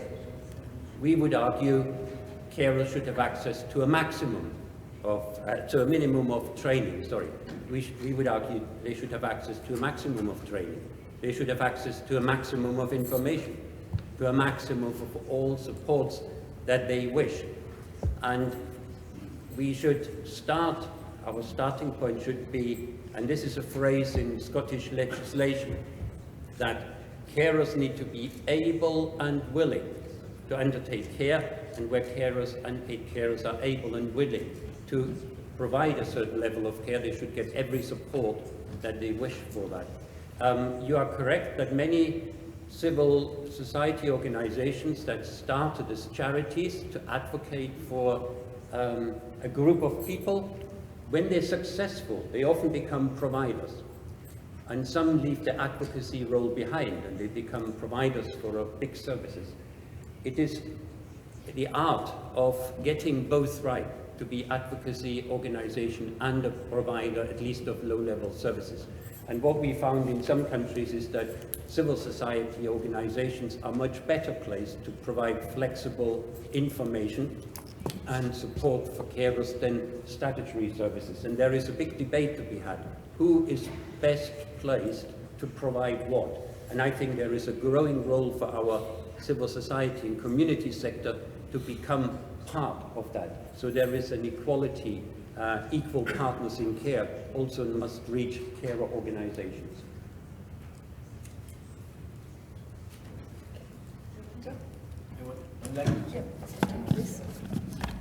I would like to share that it's true that, related to the first statement, that a pension issue, income issue, is important not only because of what Tiago shared before, but because it makes a difference to push you or not to a residential setting when you are in need of care. We have analyzed this, that you are pushed not to be at home with care when you do not have important or higher incomes. So that there is a difference, even how, and it's not chosen many times. So it's true that for it to be chosen the way you want to live and you want to be cared, it's important to keep income issue equitable all time long. And on formation of carers, I think that there are two perspectives on this. On formal carers, in which we have great work to do on formal or professional carers, because the lack of the scarcity of professionals at global level, and train professionals, and we have to invest in formation, and of course for that to have some people willing to care as a profession, to pay them fairly. And on the other side, for informal carers, it's about offering them training, but also offering them training while caring for an expectative of work, professional work after care, because otherwise they are condemned to be poor all their life long. And that's one of the points that we are trying, at least at our local level, to give them every Saturday with a respite service formation for a certificate, training certificate, care certificate that helps them to care better while they are caring, but will give them more chances to have fair work in the labor market after care time. So. What about your view on this? I didn't understand the last question. Did you understand the last question? I think the last question was about abuse, which also happens in long-term care. Can you hear me? Yes? Okay, I will start. So, very shortly on the first question, I think good points have already been made. I won't say any more. I do agree that embracing complexity is something we get behind. Naturally, we have to be pragmatic in our analysis, and our analysis does not include benefits that go beyond long-term care. This would be poverty benefits outside of long-term care, such as, for example, pensions. But there is work within the OECD looking specifically at this, and I would I would urge you to have a look at our website and look at these publications. The same with the second point, actually, the second question. We have some work published on informal carers and carers more broadly, which looks both at formal and informal carers, which looks at training, among other things, retention, pay, in fact, many of the points that Sebastian made. And finally, on abuse, this is an area that's a little bit more outside of OECD, I have to say. And so I don't think I agree. It's an important part of long-term care provision. We have tried in the past to look at quality of long-term care, which is where probably abuse and elements related to abuse would be incorporated. And we have a publication going quite old now, I have to say. But my feeling is that we are a bit far away from conducting this sort of analysis, because even at the level of needs, there's already a lot of challenges in conducting this analysis. So when we go to cross-country comparisons of abuse in long-term care, it's very, very challenging. So we have a few minutes more for more questions or comments. So go ahead.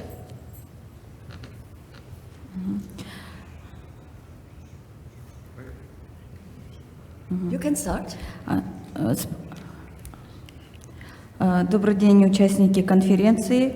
Меня зовут Джилдыз Полотова. Я представляю делегацию Кыргызской Республики. И, пользуясь случаем, конечно, хочу поблагодарить всех спикеров. Были очень интересные презентации. И хочу сказать, понятно, что во всех государствах, во всех странах предоставляются государственные специализированные, так скажем, услуги согласно реестру, то есть государственных услуг. Но вот в рамках этой сессии было отмечено именно очень много вопросов по экономике ухода. И хотелось бы вот спросить у спикеров, есть ли единые подходы по определению стоимости социальных услуг, как раз-таки которые предоставляются некоммерческими организациями, например, в рамках государственного социального заказа, или же теми же персональными ассистентами, которые могут в некоторых странах, возможно, предоставляются, или же могут предоставляться пожилым гражданам. И это если еще рассматривать с позиции, если у пожилого человека есть наличие инвалидности. Это первый вопрос, да? Есть ли единые подходы по определению стоимости социальных услуг? Второе. Могут ли спикеры поделиться какими-либо стратегиями, да, которые имеют конкретные индикаторы и бюджетирование, ориентированное на результат в интересах пожилых граждан? Вот у меня вот таких второй вопрос. И третий, самый последний вопрос. Очень интересно, вот особенно в Италии, какие есть программы относительно вот снижения уровня бедности среди пожилых граждан? Спасибо.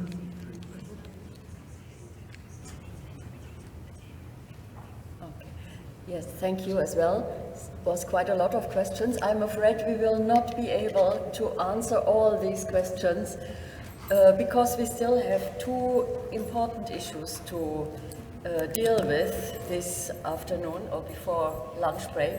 So I'm sorry that I have to stop now the questions, but you are of course asked to answer as far as you can.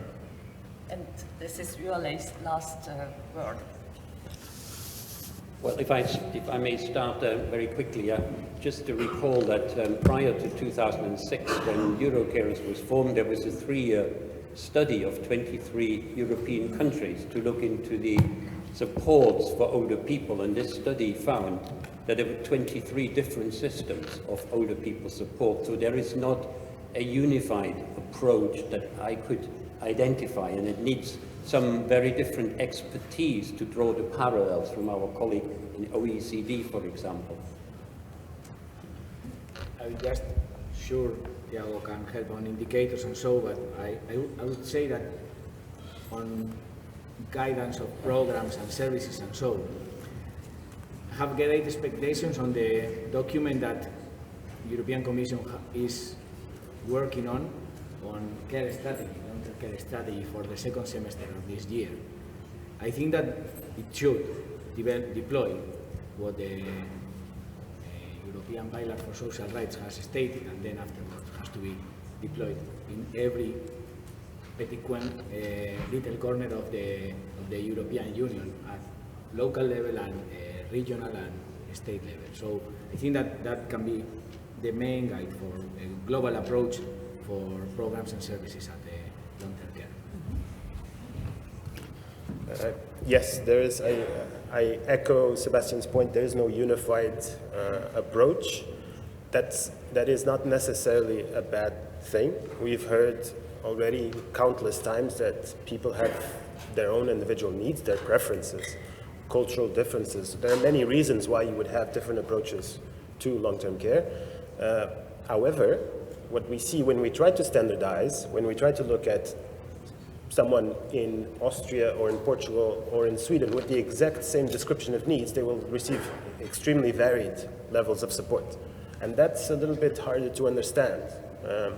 Now, what share of income should be devoted to care? Again, this is not necessarily for us to decide, but I would say what we set, let's say, as the goal, is that nobody who is not in poverty should become in poverty because of needing to pay for long-term care.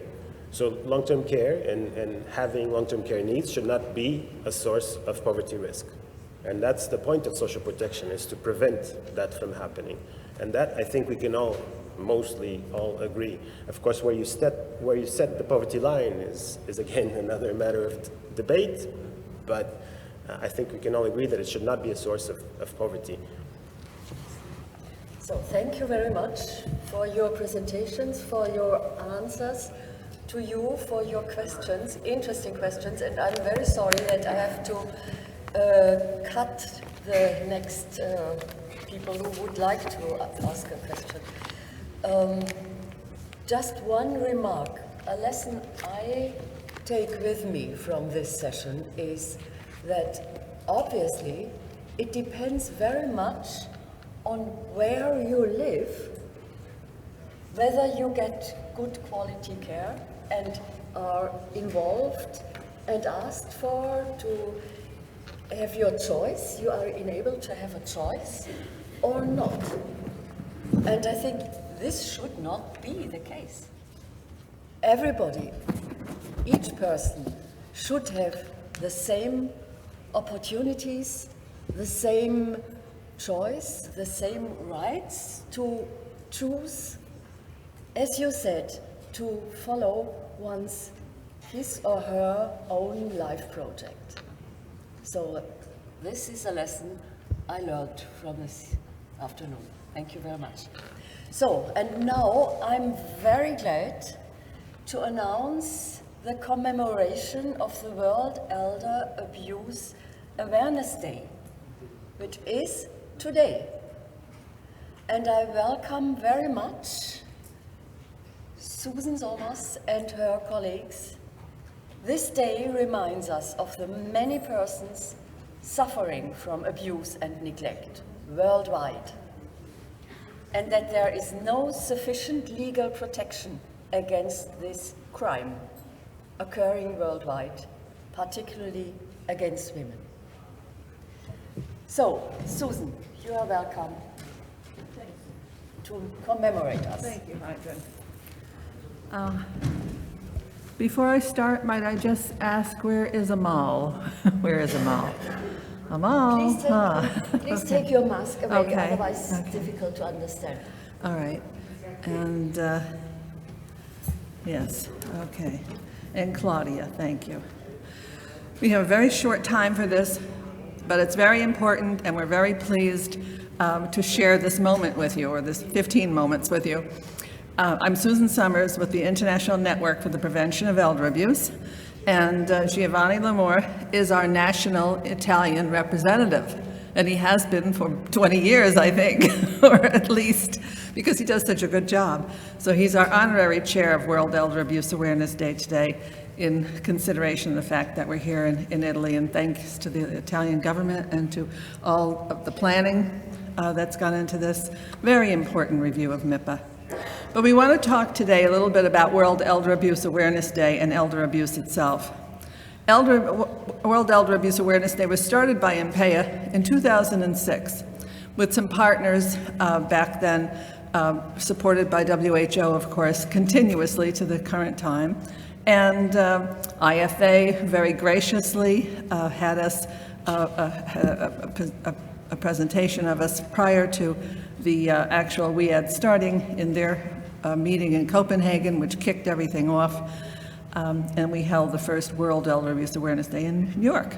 And we've been holding them every year. And now, in the last few years, the General Assembly at the United Nations has declared this day to be a World Day, an International Day of Moment, which was quite an accomplishment that all of you contributed to, because that's how we convinced them that this was important.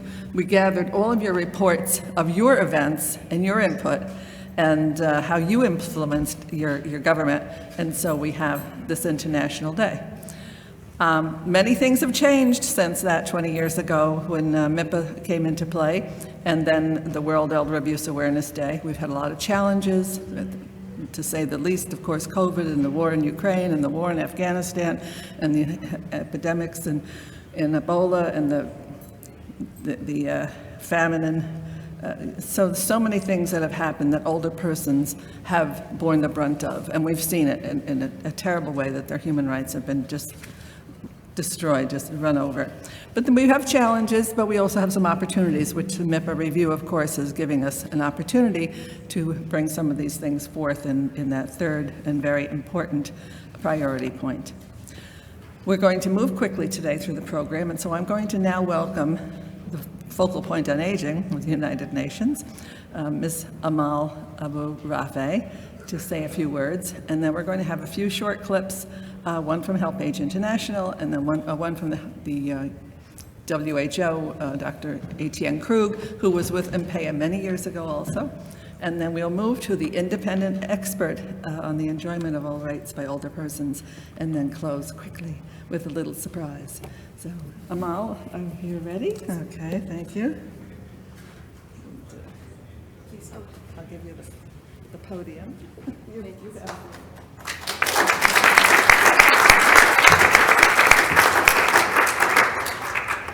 Thank you so much, Susan. I have mixed feelings about international days, and this day more than others. The World Elder Abuse Awareness Day, designated as 15 June, was initiated by MIPAA in 2006, and it took the General Assembly another 5 years, as Susan mentioned, to recognize it as a United Nations Day. Since then, advocates worked hard to have your awareness raised about elder abuse, and raised, and raised, and then raised some more. The Madrid International Plan of Action on Aging included various references to elder abuse, including Issue 3, Neglect, Abuse, and Violence, which provides 2 objectives relating to the elimination of all forms of neglect, abuse, and violence of older persons, as well as the creation of support services to address elder abuse. Both objectives include actions to review policies, enact laws, create awareness, information, training, and research initiatives. Yet, according to WHO estimates, 1 in 6 people over 60 years of age suffers from abuse. That means nearly 141 million people globally. This number, as we all know, is likely to be much higher, as neglect, abuse, and violence of older persons are among the most hidden and underrepresented violations of human rights.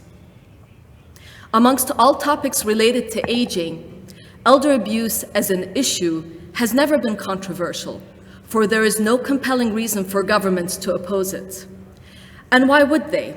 Older persons have the right to safety and life without violence of any kind, to be treated with dignity, and to be respected and appreciated regardless of their race, color, sex, language, culture, religion, political or other opinions, social origin, nationality, ethnicity, indigenous and cultural identity, socioeconomic status, disability, sexual orientation, economic contribution, or any other condition.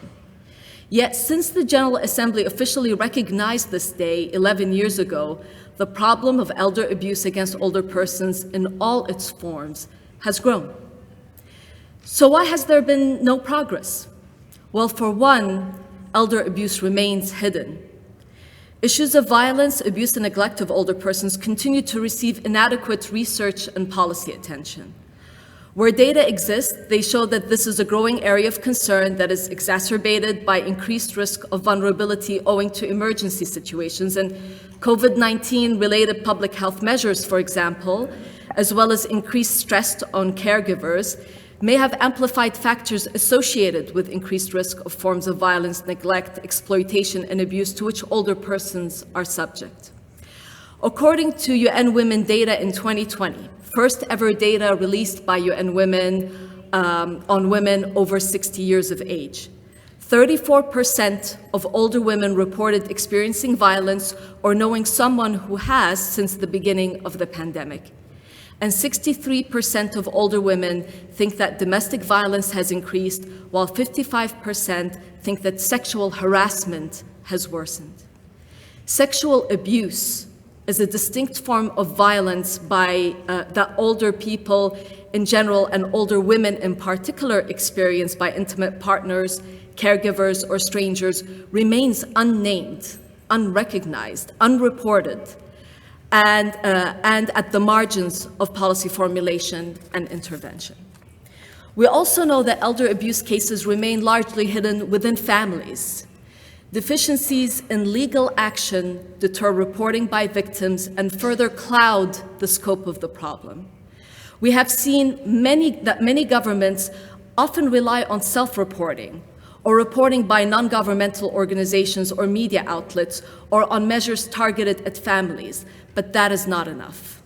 The state has an important role to play. States should put in place effective legislation and policies to ensure that instances of violence, neglect, and abuse against older persons are identified, investigated, and where appropriate, prosecuted. Much like my conversation earlier today, in essence, this is also an issue of inequality.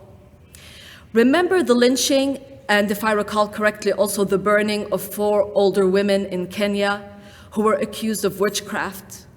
Remember those days when older women were subject to barbaric acts of violence because of widow cleansing and witchcraft accusations?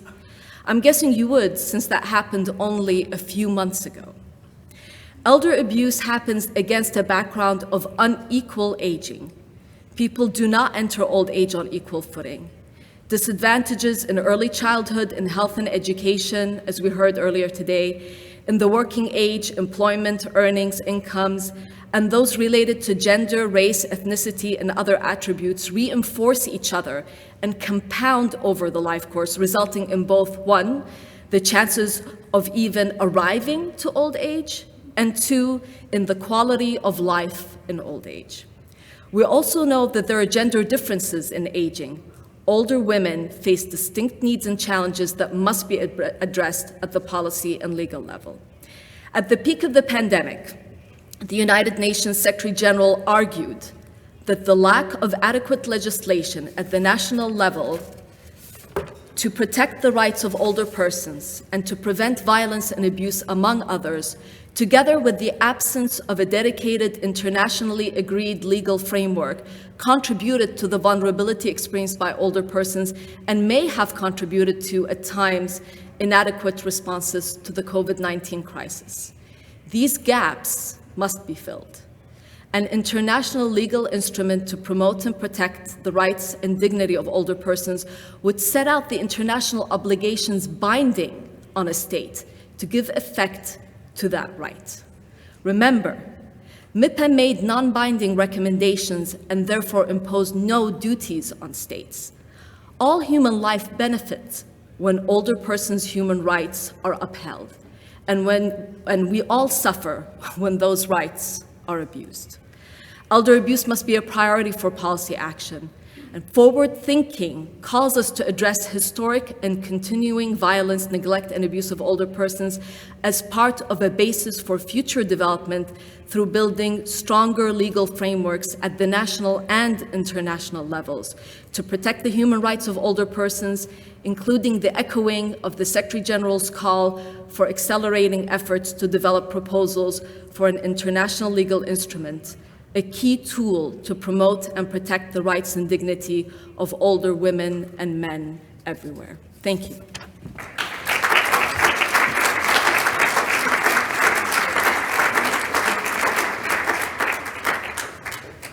Thank you. And now we're going to turn to two brief videos.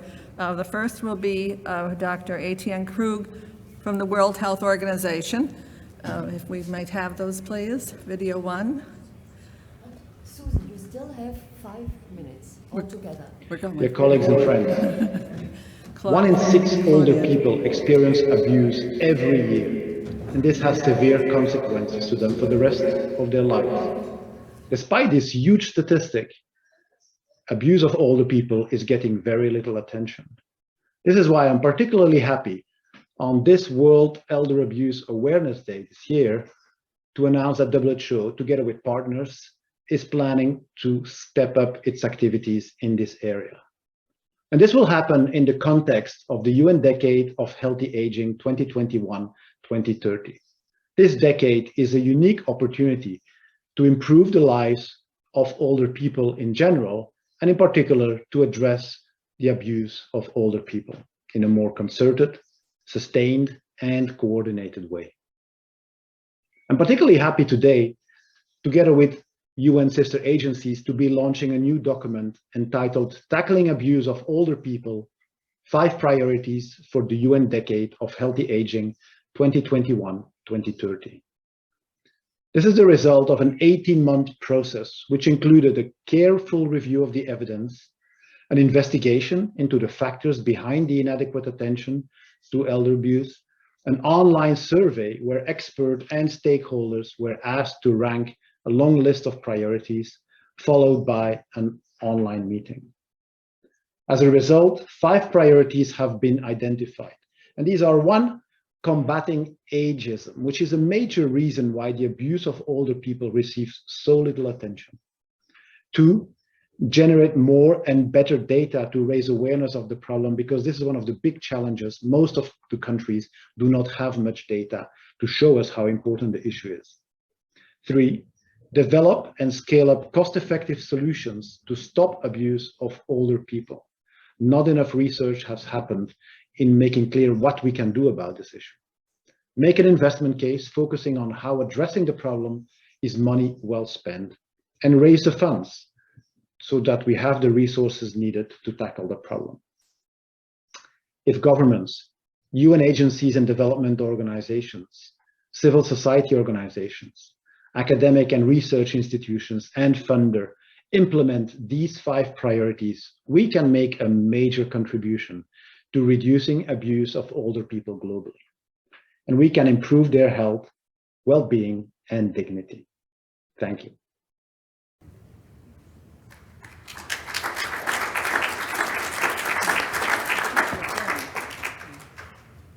Oscar?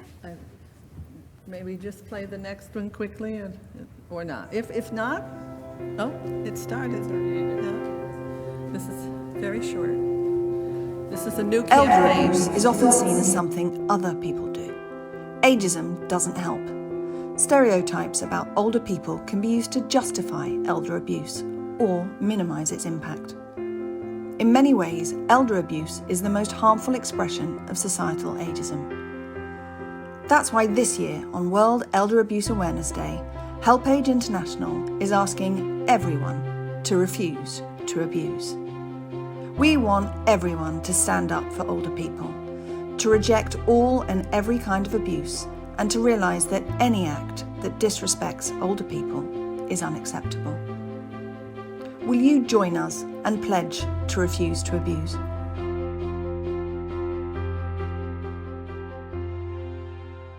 I refuse to accept any kind of abuse of older people. In Thailand, we respect older people as family members. I will make sure the tradition is continuing to value the older people and prevent them from being abused in any forms. For me, aging is not a problem, and it's okay to have gray hair, but elder abuse in any forms is not acceptable. I refuse to allow any forms of abuse to happen to older people. I pledge to treat older persons with dignity and respect.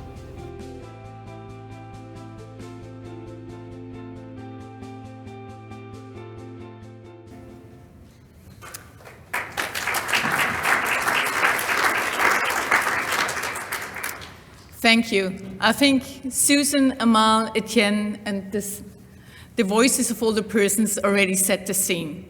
So allow me, from my perspective, as United Nations independent expert on the enjoyment of all human rights, once again to stress that violence, abuse, and neglect of older persons is still a taboo. And we are still at the stage where we must raise awareness. I also want to stress that the intersectionality, like gender, disability, and others which were already mentioned by Amal, need to be addressed and taken into account.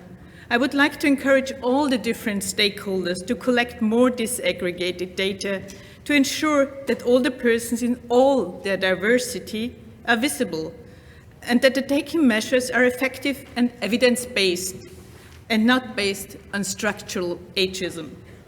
During the pandemic, abuse of older persons increased. It was and still is a silent epidemic, and this must be stopped. From my perspective, we also need to address that the current human rights framework is insufficient and in regard of the protection of older persons from violence, abuse, and neglect, which means that a guidance of a legal framework is still missing. Older persons deserve better protection to fully enjoy their human rights. Thank you so much for your attention. Thank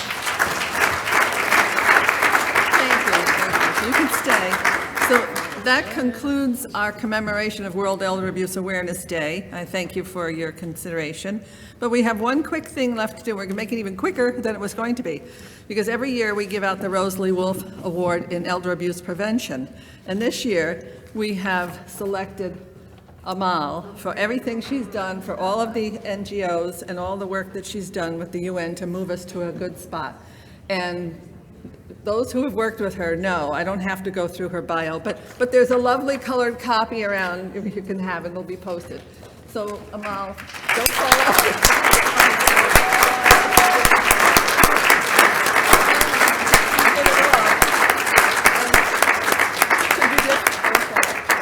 Could you just put up the picture of the award and we can leave? Thank you very much. Thank you very much. Congratulations. We'll conclude. We'll have a bigger ceremony elsewhere. And we take this message with us for lunch break. We are now invited to lunch, and during lunch we have the opportunity to watch videos which were sent to us as examples of what older persons and their organizations are able to do in their work. Dario, you will very quickly introduce us. Just 2 slides, and then you are free to have lunch.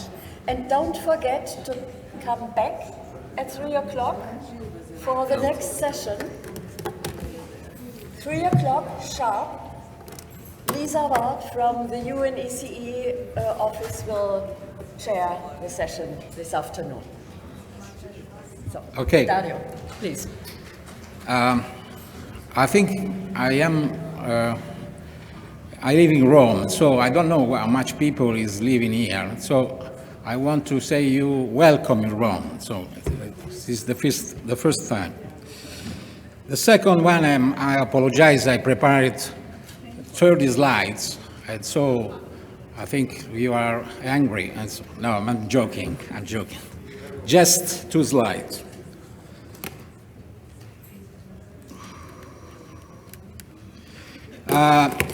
Upstairs, you can enjoy 10 different videos of 9 countries, because 2 are Italian. The videos are produced for a little competition promoted by our organizing committee and the special by Edge Platform Italy that I am a member. Participants were NGO and research organization whose mission is the well-being of elder and active aging.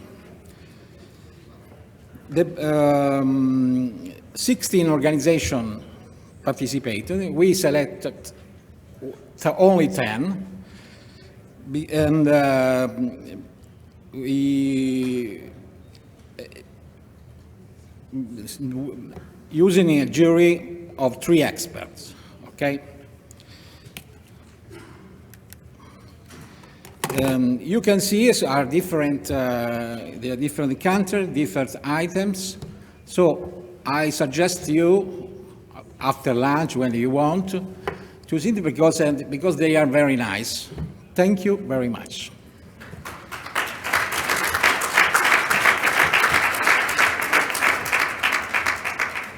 Thanks again to all of you for being here, for discussing and for thinking together. And now enjoy your lunch. See you in the afternoon.